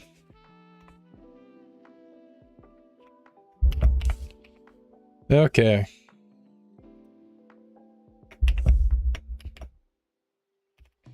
Step 4. Take opportunity. Oh, hold on. That's why I'm gonna add a prepare block. Because once you make that grip on one hand like that, you're preparing for something. So that's what you're preparing for. And that's gonna lead you to take opportunity when you get the chance. Hold towards. It's equals vulnerable position 2 equals transition equals what?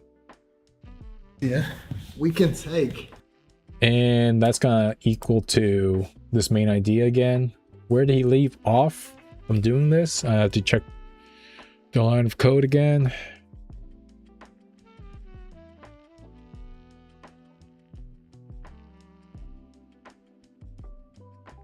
This right here. This right here. Make mistake too.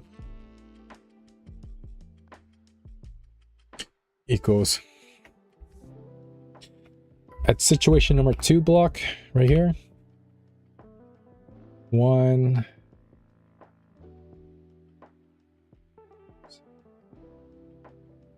Yep. Yep. This is where we're continuing from. So step 1.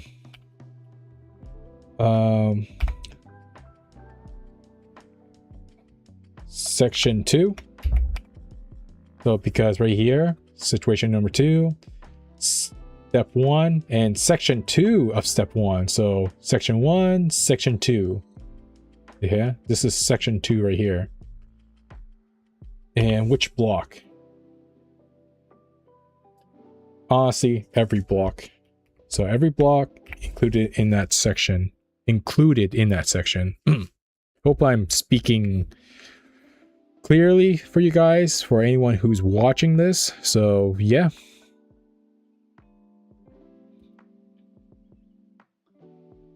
Okay, just make sure. Let's see.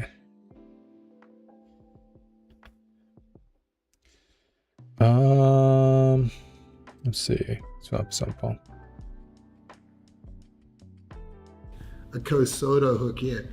So now obviously if JB's trying to step over my leg, that foot is completely trapped. And whether you have a shallow trap or sometimes you actually get it behind the knee here, either of those are going to work very well, because both of them, even if JB pushes on my knee here, he's never going to step over this leg. So we need to kill this leg. If it's hidden, we're killing it with a butterfly hook. If they've left it out because they want to prevent maybe a butterfly hook, or we've monitored it, we want to take a Kosoto hook here. Again, if we're lazy in this position here, they're going to step over, and now we've exposed our back here. First battle, beat the crossface. Second battle, prevent the step over. We prevent the step over with a Kosoto hook, an outside hook, or by placing our own butterfly hook in position. Sometimes if they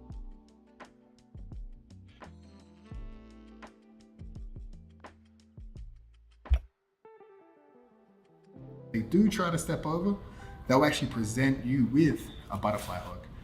I have no personal preference either way. I'm just gonna play it as it lays. If they're hiding the Kosoto hook, I'm not gonna force it. I'm gonna take what they give me, which will be the butterfly hook. Because again, if they hide this foot, typically speaking, the knee flares out, allows us to place the butterfly hook. If they're hiding a butterfly hook, typically speaking, they'll leave a bit of space for us to take that outside Kosoto hook. So don't force one or the other. We're gonna have attacks from either hook in which they present to us. Okay, that was end of the video. So I have my beautiful code right here.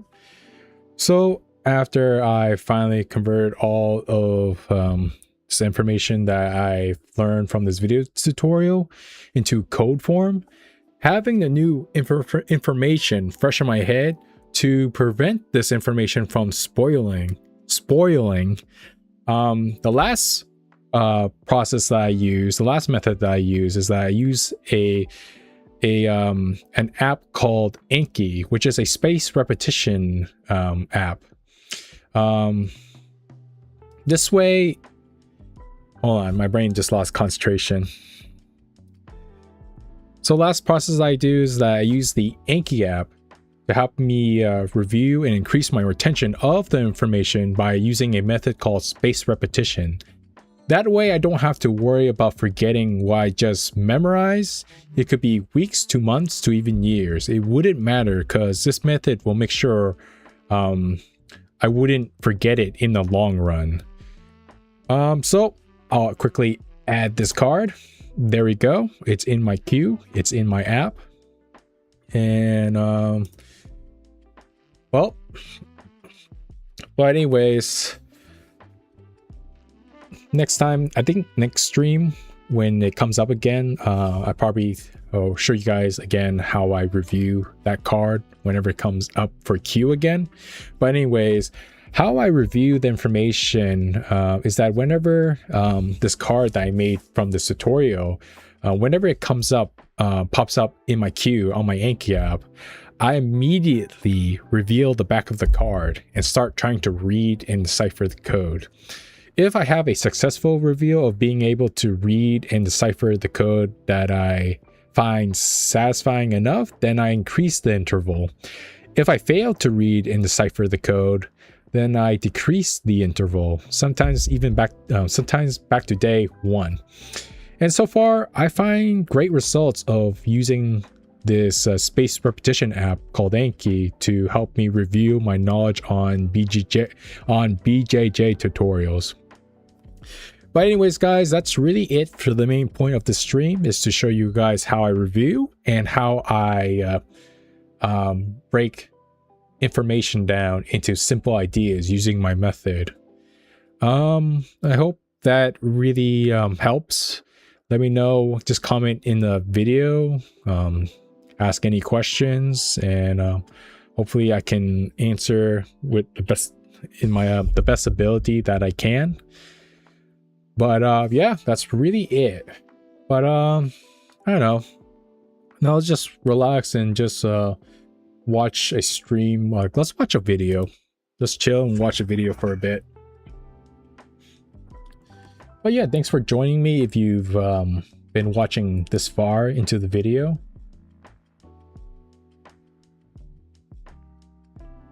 Okay.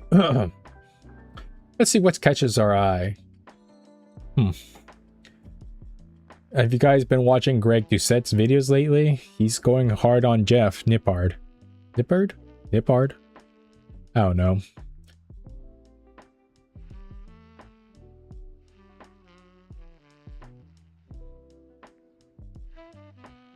I don't know. I wonder what should I watch?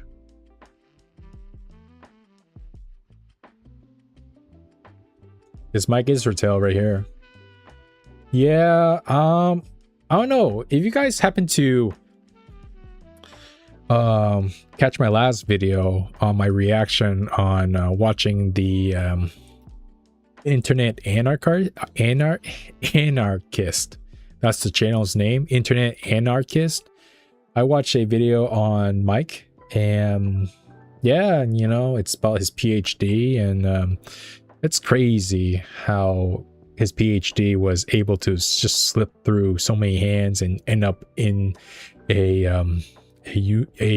official university website, and it just gone unnoticed for, like, I don't know, who knows how long that PhD was up on that website. But it's just crazy that no one decided to go and read that PhD all these years and just assume when Mike says, "Oh, I trust me, man.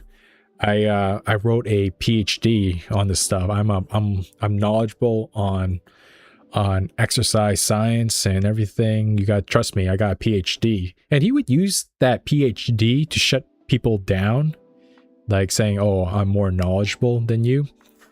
And but then when someone actually did decide to read his PhD, which is Solomon, yeah, it's just like it opened a can of worms, you know?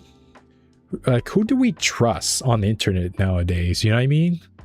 You know, you could be watching someone who has like 1 million subscribers and they claim everything about, you know, their accomplishments, their achievements, all of that. But you just don't know what kind of skeletons they're hiding under their closet. You don't know who they are and if they're actually legitimate. You know what I mean? It's just crazy that he was able to get away this long. I mean, right now it's more of speculations, but I don't know. Looking at the evidence that I'm looking at, it just doesn't seem likely that he's legit about it. You know, that's my opinion. I know there's a bunch of Mike Israel fans out there who will take his word and who will ignore the evidence and who will be on the side, and hey, that's great. But still, it's just that you just can't trust anyone on the internet nowadays. You know what I mean?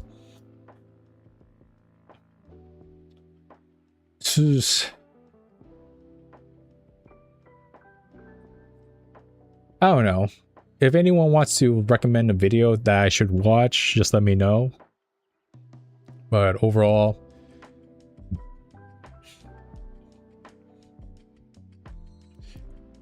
let's actually watch a video of Mike Israel rolling.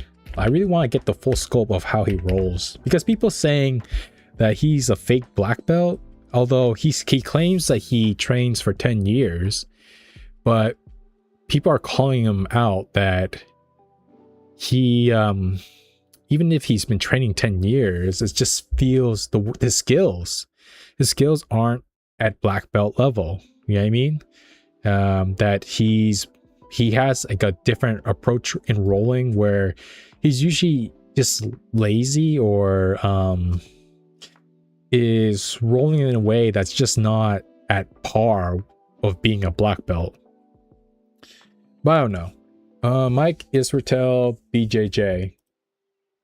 Because the crazy part is that he there was like a YouTube event where bodybuilders versus cops, where they'll actually roll with cops to see who is, I don't know. I didn't watch the full video. Oh, I think right here.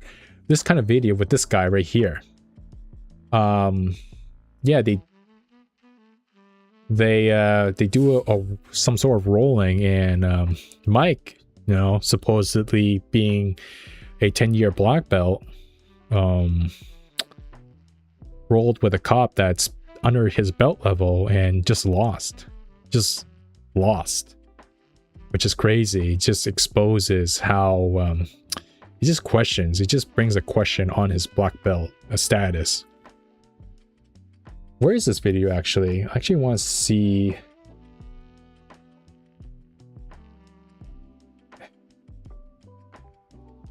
Mike Israel versus cop.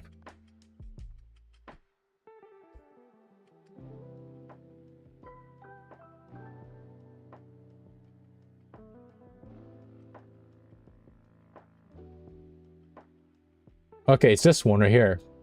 I think this is the video right here, guys. These are the world's strong. Okay, so we are going to watch a video where Mike Israel was featured in rolling with cops, and supposedly did horribly against a cop that was under his belt level. So let's check this out. Strongest fitness influencers, and they are the strongest police officers of Miami-Dade. Oh, that's a cool entrance. And we'll be competing in 5 intense competitions to find out who is stronger. Event number 1, we're going rep for rep, 315-pound deadlifts. We're gonna do 1 rep, and then you're gonna match the rep. First one to fail a rep loses it for their team. All right, let's go! Boom, match them right away. Easy, let's go. Oh, it's getting there. And just like that, the first of 5 intense competitions had begun. Come on, Spence, let's go! You got it, go! Come on, Ian, get up! Get up! First one who fails loses it. Go, Ian, let's go, come on! He's scared! Come on, Ian, get up! Get up! Get up! Come on! Right up! Yep. I don't know how he's still going right now. Wow. Let's go! Faster! Come on, Ian! Get up!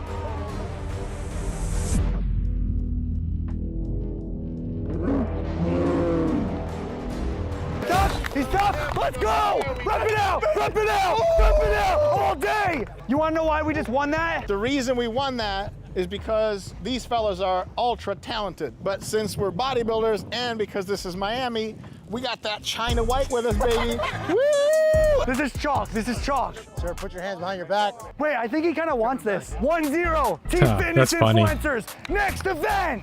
We've got the obstacle course race. It's going to be myself versus Randy. First person to complete the obstacle course in 6 minutes or less wins the race. I'm going to have a little bit of a head start to keep it fair.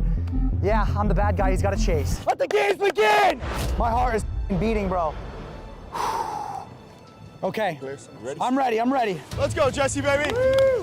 Come on, baby. Let's go, Jesse. And then we were off, starting with a half-mile run. Forrest Gump on the run. A 100-meter head start should give me the advantage, but with 12 challenging obstacles ahead, I'm gonna need all the help that I can get in order to beat Officer Randy.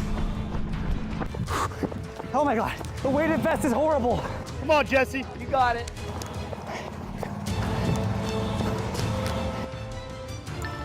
One lap down, one more to go. But I still had to hurry because Officer Randy was catching up. Let's go, Jesse.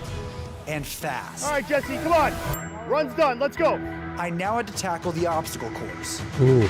Starting with the wall jump, then the bear crawl, and then I had to do some hurdles. Get over them. Don't knock them down. You knock it down, you got to do it again. But little did I know that Randy was right behind me, so I had to pick up the pace.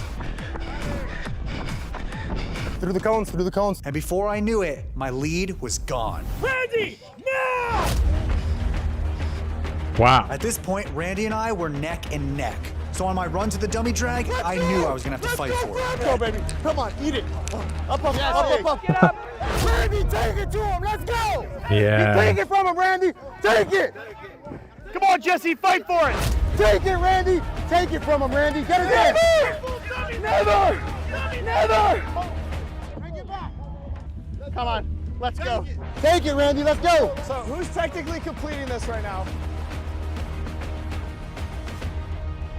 At this point, Randy was officially ahead of me, and I was exhausted. But that wasn't gonna stop me from giving it my push all the way to the all. end and boom. Go. All the way through, all the way through. Keep going, keep going. There we go, baby. Too easy, too easy, too easy. Nice work, nice work, nice work. 8, 9, all the way through the cone, all the way through the cone. Let's go. Damn. Time. 7:30. 7:30. After a rough loss against Randy, I was grateful to have great teammates, especially Dr. Mike, who after giving me a quick pep talk, You did so good, Jesse. Thank you. That's all I really wanted You to made do. us proud. the team and I were more than ready for the next event. Next event, Jiu-Jitsu. We're Oh, gonna do here a we go. lightweight division, Here a we go. medium weight division, and a heavyweight This is the video I think really exposes Mike right here. This video right here. division. Facing off in each of these weight classes will be myself as the lightweight, Greg Doucette as our medium weight, and for our heavyweight, we have ourselves a secret weapon. So I brought in a special guest, guys, who I'm really happy to have here. I haven't seen him in a few years. Grandpa West, everybody give it up for him. He's been a black belt for 40 years. He's going to be our referee. Hey. He doesn't say much. He hasn't spoken in like 30 years. I have no idea how to do jiu-jitsu. Oh no. The secret weapon? No. No. That's Mike. Well, it isn't it? Oh no. Fight! Oh. Yeah, this is not gonna take long. Jesse, you're doing great. Use your body against his.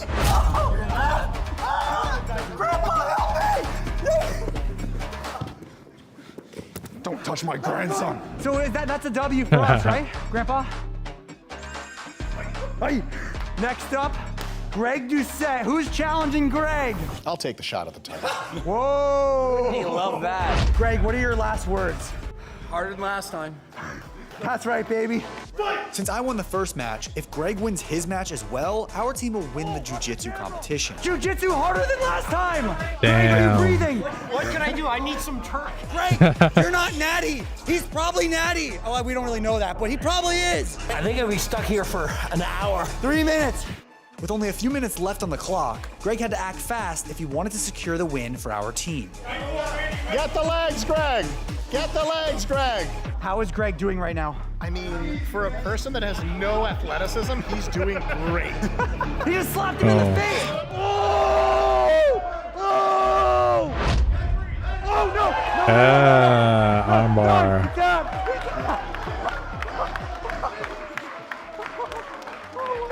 Are you okay? Are you all right? Winner of round 2 goes to... All right, road to 10 mil. If you want more content like that, subscribe. Ladies and gentlemen, for the final round 3, the most important round. Oh no. This is where it is, right? Isn't it? This is, yeah. All right, let's start. Of jiu-jitsu, bringing in the second. I can already feel the secondhand embarrassment, you know? Man, this is not good. Okay. So we'll make sure if the sound is going Most through. handsome Dr. Mike! Israel! Oh no. No. Oh no. White belt. I know what they're trying to play. Play it off. He's doing the sandbagging move. It's their secret weapon. Okay, this is gonna be okay. Let's watch it. Here we go, guys. Let's watch it. This is a guy who's been doing jiu-jitsu for 10 years. He has a black belt in jiu-jitsu, Brazilian jiu-jitsu. Let's see how he smokes the other cop. That's what a real black belt looks like. Do you talk in like a different way when you're in your outfit? Yeah, it's called talking that shit. Yeah! Fight! Come on, I want to see some good stuff. Little do they know, Dr. Mike Israel is an actual black belt. Oh, At least no. that's what he said he was. Oh my gosh, what is happening? Mike! Mike! No. What are you doing? No. Why are you bridging that way? Are you trying to roll the guy over this way? I think at this point you're supposed to turn into the guy, frames, get your hooks in, or make space or anything. Why are you bridging this way? Mike, you said you were a black belt! Oh no. Breathe. Do something! Oh my God, he's got his genitals in my face. I paid every single traffic ticket on time. On time. This is not what's supposed to happen. I told him to bring his gi because he's an actual black belt. I got your leg. Is that good? Oh no. This looks so bad. Oh man. What is going on? Is he trying? Does anyone know if he's trying? Is this good? Am I winning? I don't know. I'm kind of in his junk. 3 minutes left. 3 minutes on the timer. Come on, Mike. No, why? No, you're asking to be taken down when you're on your knees like that. No! If we lose this match, we lose this challenge. What is going on right now? Hey, somebody help me. You're a No, why? Why'd you have your arms out like that? black belt. Do something. No. He doesn't have a body camera. No. That was so bad. This is supposed to be a black belt.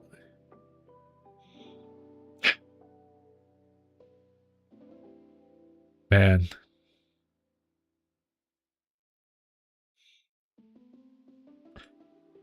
Well, all right. Well, you guys, we have it here. This is Mike Israel displaying his black belt skills. Gosh. 2 minutes. Did he tap? Did he tap? Mike, are you okay? Why is he touching my thigh like that? No. Oh no. Mike, no. No, Mike. No, I can't watch this. How do you feel that you just lost? That was f***ed up, man. Hey,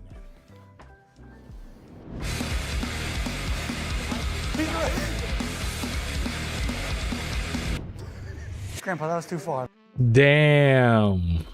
That's, oh my gosh. This is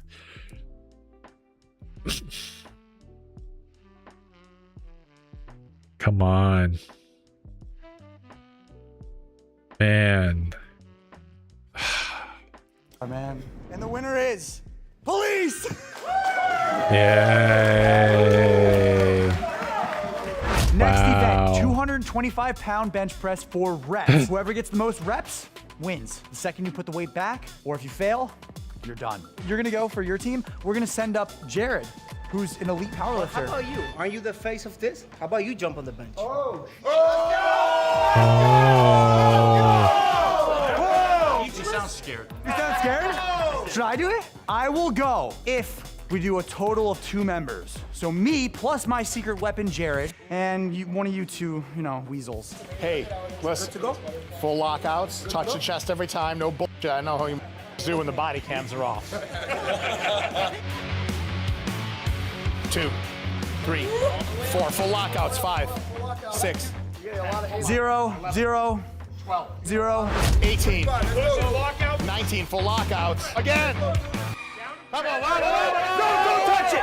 Let him die! Let him die!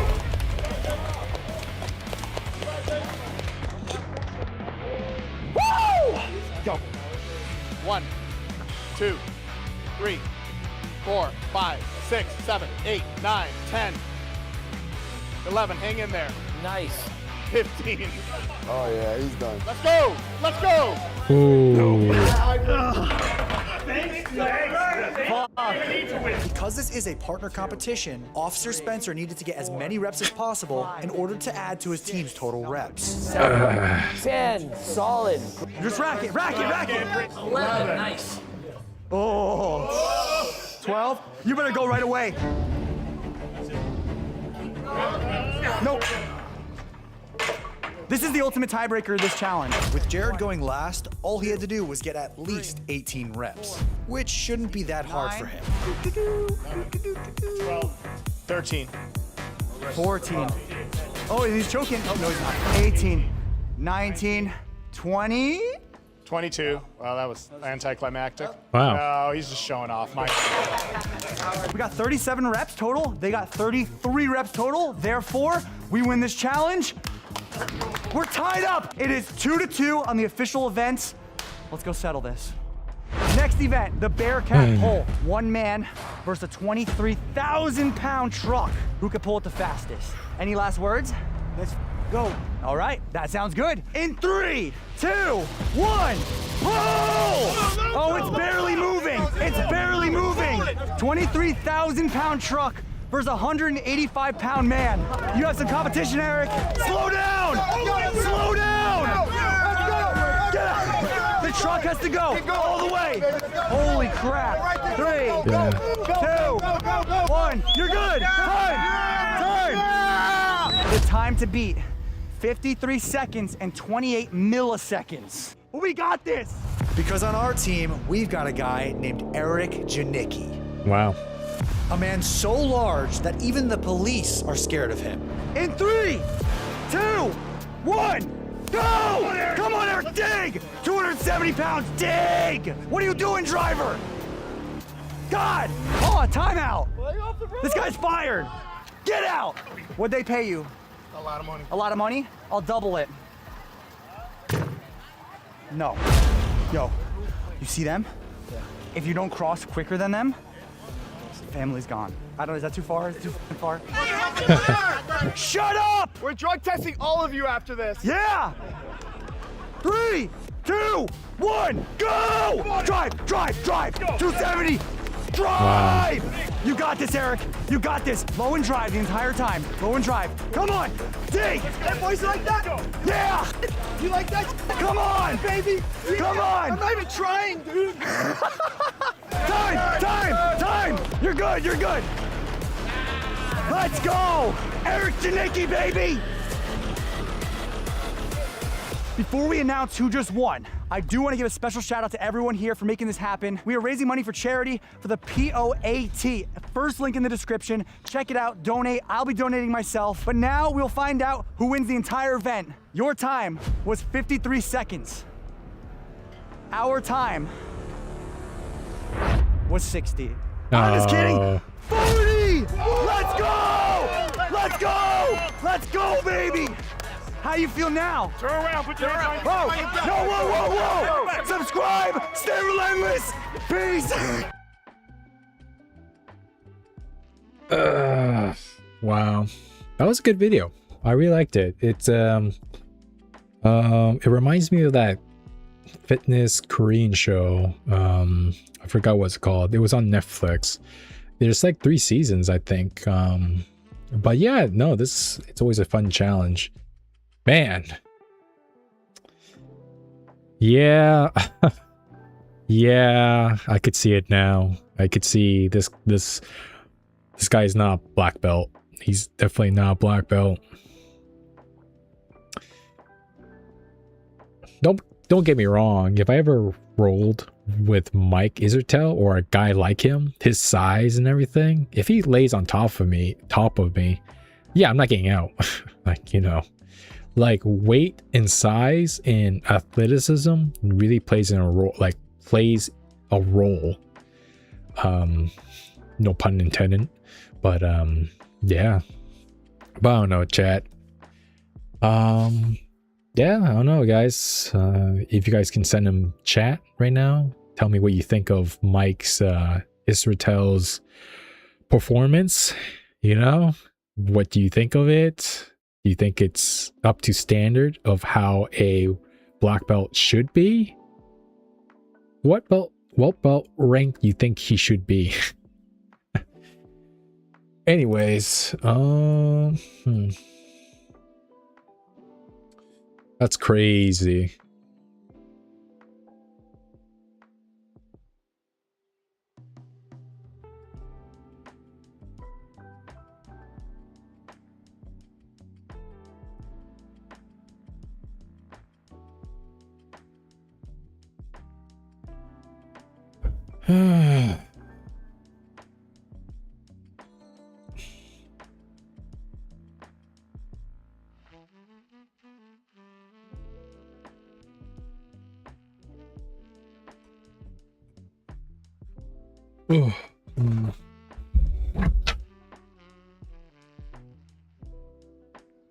Yeah. The illustration.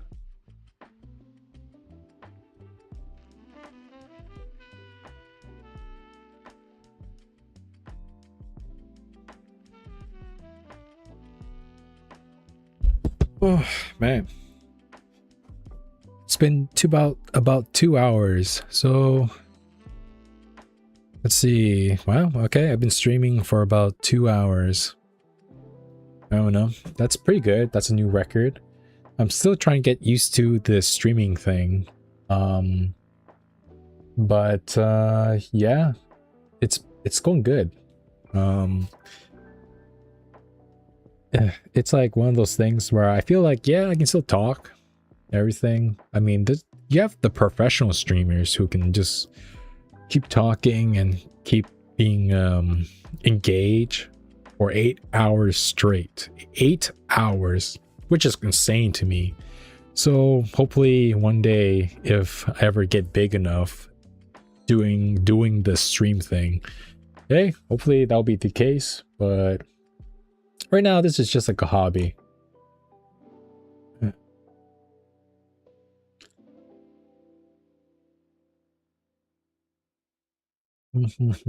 I tried SWAT Academy.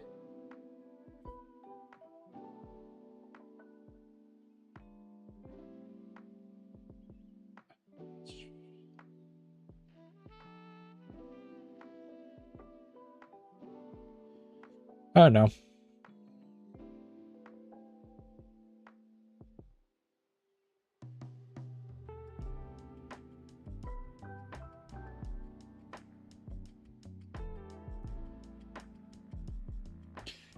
I wonder what is science-based exercise or lifting means exactly, because I know I hear a lot from Greg Doucette. He's always shitting on it, but I really want to know from the perspectives of actual science-based lifters. Like, have you tried it?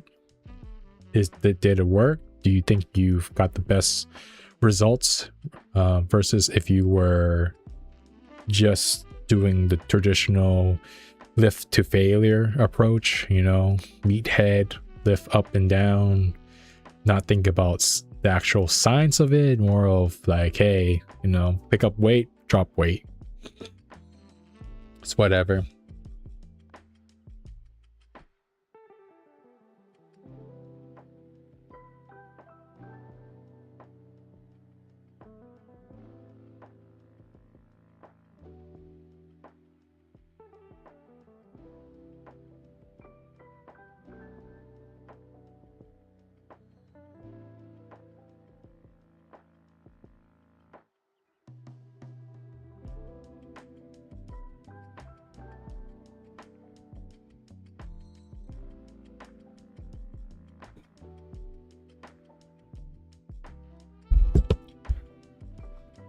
Man, let's see.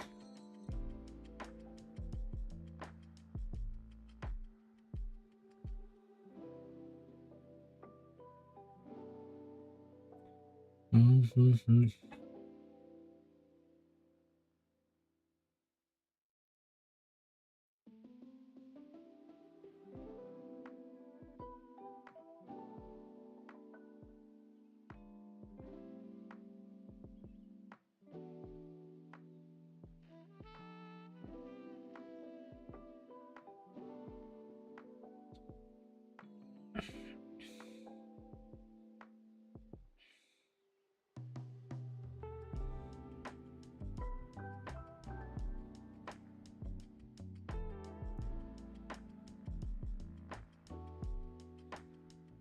Exercise science. Okay, that's what the official term is.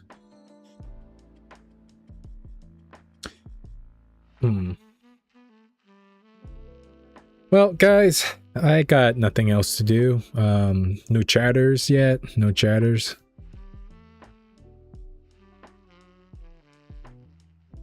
I don't know. If anyone's out there who's watching the stream, any questions?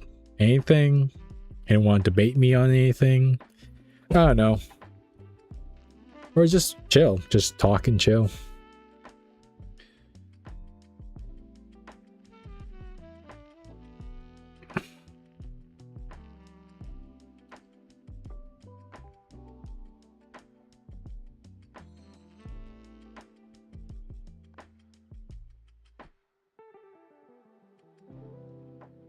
Okay, this is pretty interesting, actually. This is the most luxurious Jiu-Jitsu gyms. I always wonder, like, yeah, what is the most expensive BJJ gyms? I'm guessing it's like somewhere in Dubai, right? The most expensive one, and the cheapest one is somewhere in Brooklyn. This is the most luxurious Jiu-Jitsu gym in the world. And has every single facility that you can think of, including 2 mats and an entire wellness center. And this is the cheapest martial arts gym in the world, which only costs £6 a month to train at. It is one of the most legendary martial arts gym in the world, and today I'm going to be visiting both gyms and show you what they have to offer. Okay. I am flying from Amsterdam to London to visit these gyms, and there I will check out a couple of things. The 5 categories I'm looking for is first impression, facilities, the coaches, the training, and the whole package. And the first gym I'm checking out is the Budokai, the oldest martial arts gym in Europe. Time for the first one. I'm going to the Budokai and they're going to tell you a little bit more about it. But before we begin, 99.6% of you guys have not subscribed to me yet. I recently hit 13k subscribers, which I appreciate a lot, but I'm trying to hit 100k subscribers by the end of the year. If you can like and subscribe, you will help me out so much. Anki, welcome to the Budokai. Good to meet you. Come in, please come in. And showing me around is Peter Blewett. He is the chairman of the Budokai and is a 7th dan in judo. He started training at the Budokai in 1971. These are our founding fathers up there. It's our club president, Mr. Tony Sweeney, who was a competitor at the first Olympic Games for Great Britain. Our most recent resident coach is 3 times world champion, twice Olympic champion, the great Shohei Ono. When he was showing me around, I realized that this was not just a normal gym. This was one of the most historic martial arts gym in the world. It was the place where a lot of big names from judo had trained or taught at. Of course, one of the greatest of all time, Yamashita Sensei. Ray Stevens, the last man to win a silver medal, Great Britain, last Olympic medalist, and some of the other greats that have trained here over the years. So it's steeped in heritage, and a constant challenge is to balance respect for the past and managing the current and the future. Given our location, we have some interesting celebrities from the past. Guy Ritchie, Jason Statham, and Brad Pitt did some lessons here when he was doing a film. And although that list was very impressive, it was time to have a quick look at the facilities. Our weights room is basic, but you got this young man, the junior squad, working hard. Wow, that is pretty small for a lifting gym. All the weights and everything is just all crammed in there on this little hallway. I mean, there's probably more space back there, but yeah. They're doing weight training before they join the second session. So our equipment's basic, but does the trick, yeah. It's the commitment and the work ethos that transforms this place, really. Upstairs they have this gigantic dojo. This is where most of the lessons will be held. And right now there was a advanced judo lesson going on. Here you see two of the coaches and this beautiful room. And downstairs there was a jiu-jitsu lesson going on. The room was a little bit smaller, but it was definitely big enough to train in. This was also filmed on a Friday night, so it was a little bit less busy than normal. We serve a community that reflects London today. It's a very diverse community, as you'll see in the sessions tonight. We've got two ways of joining the club. You can either do what we call the ABC, which is a bespoke 10-week course. You pay up front, it kind of forces you to commit. Monday night we've got Roberta Almeida. I teach here on a Tuesday with Coulter, the young man I just introduced you to. Wednesday we have a technical session with a former member of the Russian judo team, he's from Moldova. And Ray Stevens teaches on Thursday evening and Saturday afternoons. And David Messaray was on the Cuban junior team. So we're a broad church, but we're much more realistic. You see our price structure, £80 a year. Okay, let's see how much. £80 a year. A month. Wow. That is dirt cheap. 107, 82 a year, 889 a month. What? What's the catch? That looks like a pretty decent gym. And for 889? That's just crazy to me. Man, are they getting like government support funding or anything? Because there's no way that is $889.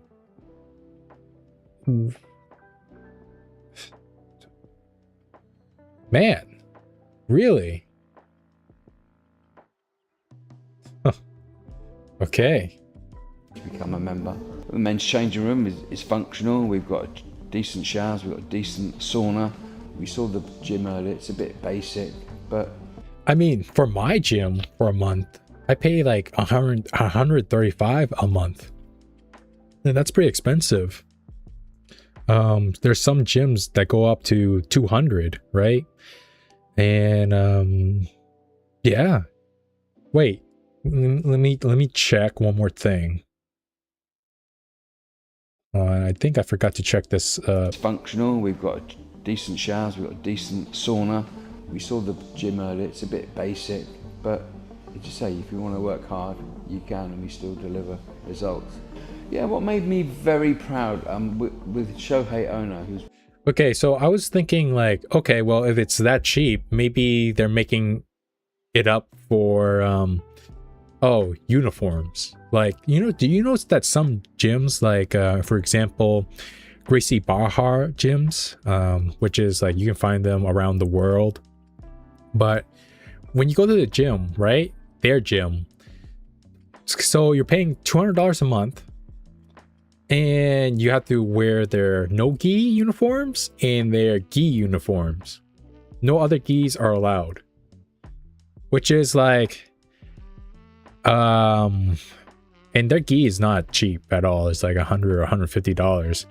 And yeah, when I first like visit that type of gym, yeah, they explained to me how much it was, and I was just like, I don't know about that. That just seems too expensive for my budget. Because on the gym that I go to, it's $135 a month, but also it's like there's no commitment contracts or and you get to bring your own gi. I mean, they have their own gi and no gis that you can buy from them to support the business, but overall they're very lax on what you wear, right? So you can wear any type of other gis from different companies and they wouldn't care, like it's yours, right? But yeah, I wonder, okay, well, man, still I can't wrap my head around $8 a month. That's crazy. How expensive is cost of living in London then? Huh. one of the greatest ever. He said when he left that the Budokai is his dojo in the UK, and that was the most affirming words he could have said to me. I was super proud of that. And then it was time to have a look at the training sessions. Downstairs there was a jiu-jitsu lesson going on. It was a Friday night, so it was a little bit less busy than normal, but the session was very good. Okay, yeah, I do feel like you have to wear their gi. I don't see any other different types of logos, patches, or anything. Just pure, clean type of gi. They were doing some turtle. They were moving around. It was some very good fundamentals, and they were drilling it again and again. And if anytime something didn't go that well, they would just keep doing it until it went perfectly. So that's what you want to see. Then at the same time, upstairs, there was the advanced judo lesson going on. This was a bigger group. You see there's a lot of high belts going on. They were doing a very intensive warming up. Here you see both of the coaches. They were really pushing those guys hard during the warming up. Here you see them doing some neck exercises. This is one of the highest level of judo that you can find, at least at this level. They told me that London had won the national championships multiple years in a row. I don't know how people are able. Maybe I should try this type of exercise, you know, to work on my neck strength. But still, look, this guy's like literally going around doing this. This is one of the highest level of judo that you can find, at least at this level. They told he just went all the way around like that. I don't think my gym does that type of warm-up exercise or training.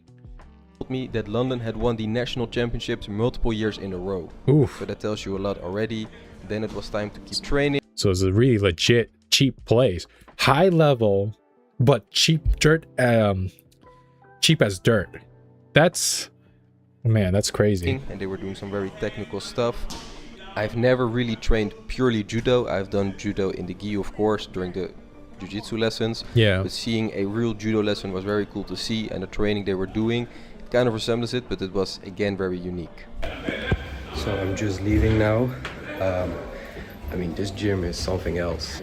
It's in this very posh neighborhood in Chelsea, and then inside there is just this mecca of martial arts and judo, high-level training. Almost all judo black belts. All the coaches are amazing world champions. It's wow, it's really amazing. So now it's time to go over the categories I was looking for.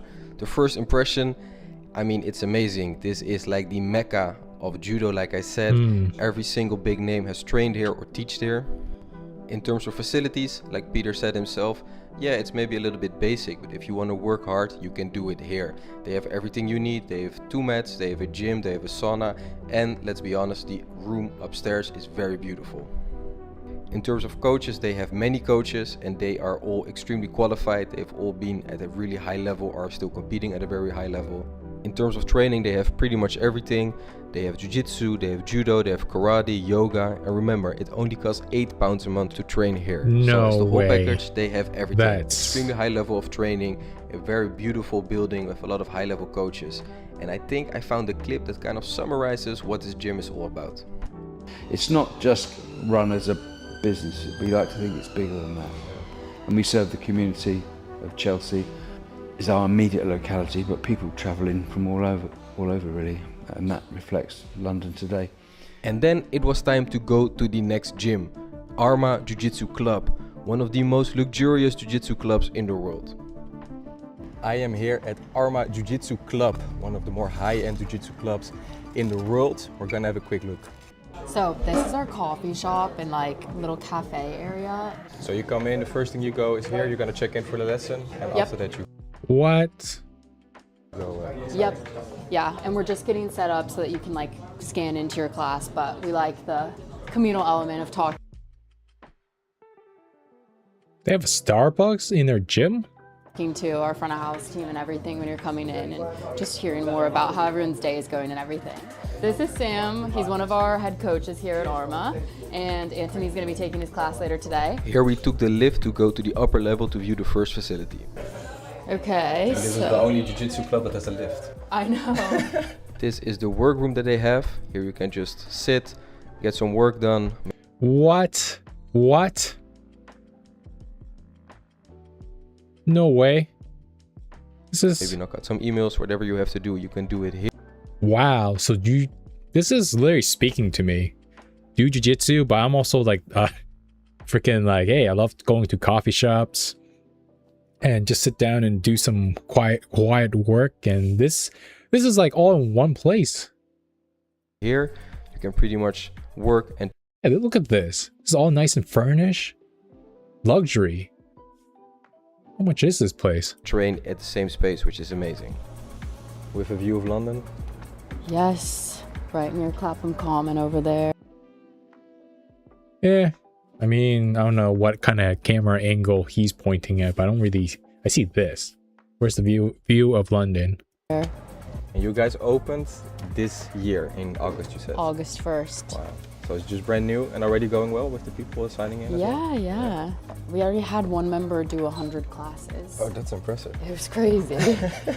Basically, the way like the building works, we're on the top right now, and then it's like everything is just straight down, so we gotta go to the stairs. So this is our gym. All of our members have access to it, whether they're Arma PT or in the Jiu-Jitsu membership, and they can just come in here for either strength and conditioning classes that we have, or they can come in here and do a workout just like on their own time during the day when the gym's available. We have like these 3 taps with like sparkling, really cold, and then still water. So, and we have it in the dojos too, so you never are thirsty at Arma. Everything included. Yeah, exactly. Wow. And here we have the first mat. Cool, yeah, so this is our dojo number 2. We do a lot of different classes in here. We utilize both mats quite a bit. Yes. Like a little bit small, but it's nice. It's like a good feeling. It's really beautiful, yeah. Yeah, it's beautiful. Wow, look at this place. Dude, look. How many air conditioners they have right here? 1, 2, 3, 4, 5. I don't know, probably 8. Just in one room. That's crazy. So it's like you're training jiu-jitsu, but you never... I mean, do people sweat in here? Huh. A lot of different classes in here. We utilize both mats quite a bit. Yes. Like a little bit small, but it's nice. It's like a good feeling. It's really beautiful, yeah. Yeah, it's beautiful. This is our second mat space. Really nice up here as well. Damn. This is where we have all of our kids' classes. So it's super adorable because it live streams down to reception so that their parents can watch them while they're doing it. And then on the first floor, they have an entire wellness center. You have a sauna, you have an ice bath, a couple of big showers. Here you see the sauna, it's pretty big as well, especially for a place here in London, it's gigantic. Then we have these beautiful showers. I mean, look on the inside, it looks absolutely amazing. And then it was time to train. I joined the Gi fundamentals class. The head coach of Gi was giving the lesson and it was a very good lesson. We went over quite a lot in like an hour. We did a bunch of different techniques. Some techniques I had already done, and then later on we went a little bit more in depth and I did some things that I'd never done before, which was really fun. We were with 4 people that training. The training was on Friday at 12 in the afternoon, which is still a good amount of people. They were all extremely nice, very enthusiastic. And then we ended up rolling as well. It was my first training since my injury, so it was really nice to train again and everything went perfectly. So let's put everything into perspective. The first impression is amazing. They have a bar downstairs, which is unheard of. Then you have a workspace, which is also unheard of, which is amazing.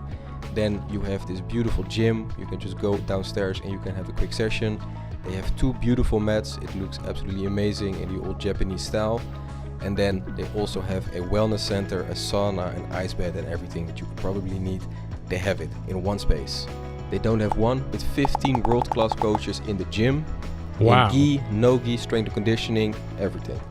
And I also really enjoyed my training. It was very good, high pace, and very fun. So, conclusion. Arma Jiu-Jitsu Club is not only a gym. It is a space where you can pretty much be 24/7. You can work there, you can train there, you can do your recovery there. You have a bar, everything that you could need, you could do it there. Memberships start at £230 a month. But remember, you don't only get the Jiu-Jitsu membership, you also have the wellness center. Wait, what? Wait, what?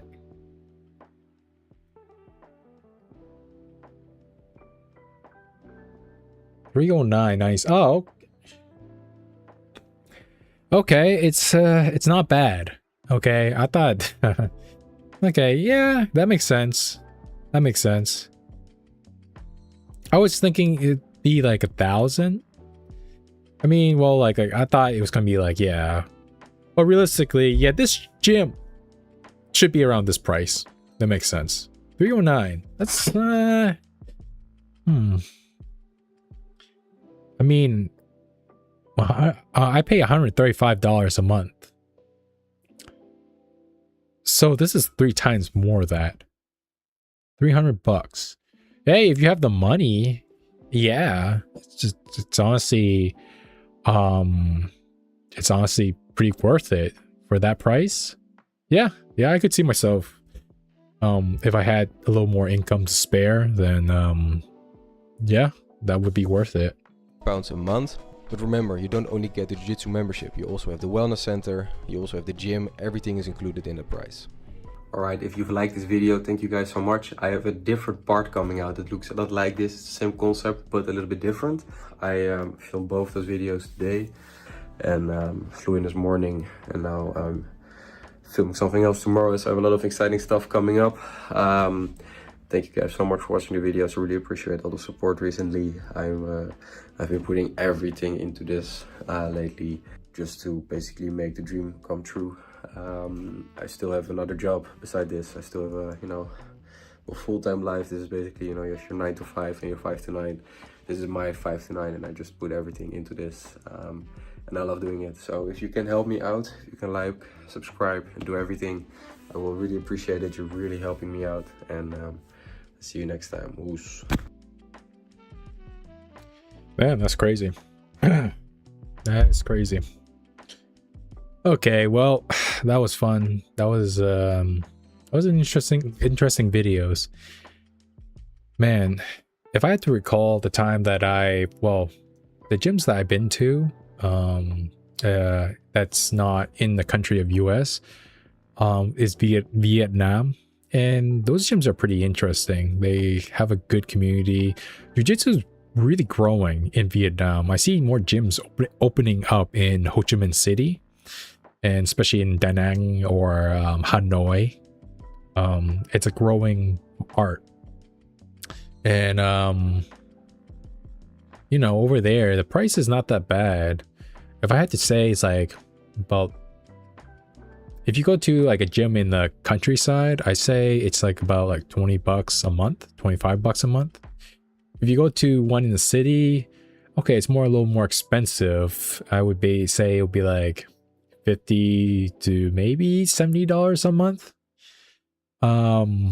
Yeah, but still, in London, an elite gym in London for $8 a month. That's, I don't know, that's crazy. That's really crazy. Anyways, guys, thanks for watching. I'm gonna end the stream here. It's already been close to 2 hours and 33 minutes, and yeah, that was it was a great stream. I think it was good.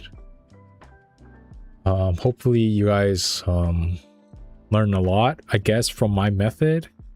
I'm just a random guy on the internet, so take what you can from me, I guess. But if you're really serious about jiu-jitsu and you really want to progress in advanced stuff, become a black belt, I'm not your guy for that.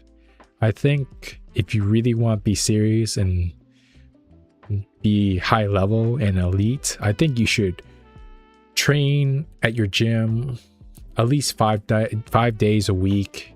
Really listen to your coach's feedback, really be present during classes, really just like eat and breathe jiu-jitsu and physically train. That's the best way to really level up your game in jiu-jitsu and be high level.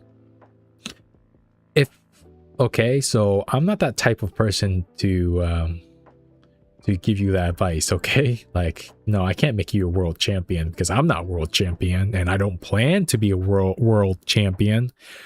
All I am offering to anybody is that my method is just to make it less of a struggle to remember, to less of a struggle and less of a frustration of always forgetting techniques.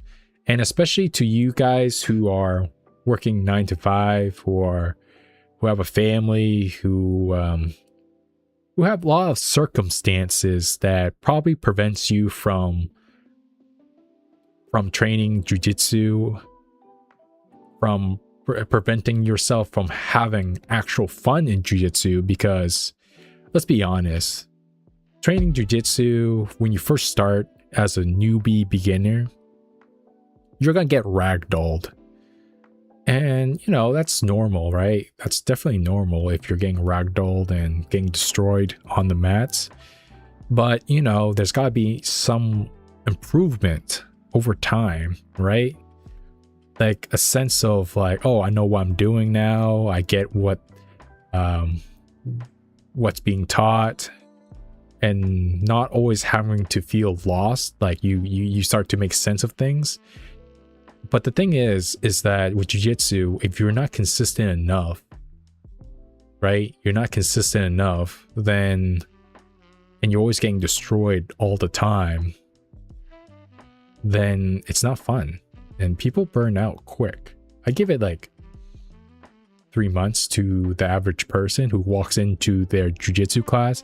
They see, they experience jiu-jitsu for the first time. They like it. It's very novel. And then after 3 months or 6 months or a year, they see that they're still the same skill set since they started, and they're getting destroyed all the time, and they're getting frustrated. They're like, why can't I remember all this information that's being taught to me? I'm getting overwhelmed. Information is just slipping through my fingertips. I'm wasting money. And eventually they just give up, and they just see jiu-jitsu as a waste of time. You know what I mean? And I feel like I don't want that to happen. I want people to feel less struggle, right? So if they're only training once or twice a week, and they're having a bad time to keep up with information, then I hope my method can have some value to help them on their journey to reach to a point of being able to just be skilled enough to have fun. Okay? Just to have fun, right? Just think of it like pickleball, right? Okay, it's fun. Pickleball is fun. But like, how skillful do you want to be? Do you want to be skillful enough where you're just having fun and hitting the ball back and forth with your friends and buddies and having a good time, having a good exercise, and feeling that, man, you know, I'm satisfied. I'm happy being at the skill level and just enjoying it. You know? I mean, there's some professional pickleball. There are some professional pickleball players out there. And hey, if you want to be professional at it, and they train hard and they work on being the best pickleball that they can of being world champion, then hey, I'm sure that it takes a lot more than just casual training of 1 or 2 times a week. So, but if you really want to be world class on anything, then you need to put in the work. You need to strategize, and and same way with jiu-jitsu. So I think most people should reach to a skill level where they are able to have fun. Okay, man, I'm having a brain stroke for a second, a brain fart. Anyways, guys, thank you so much. I hope you guys have a good night, and thanks for joining the stream.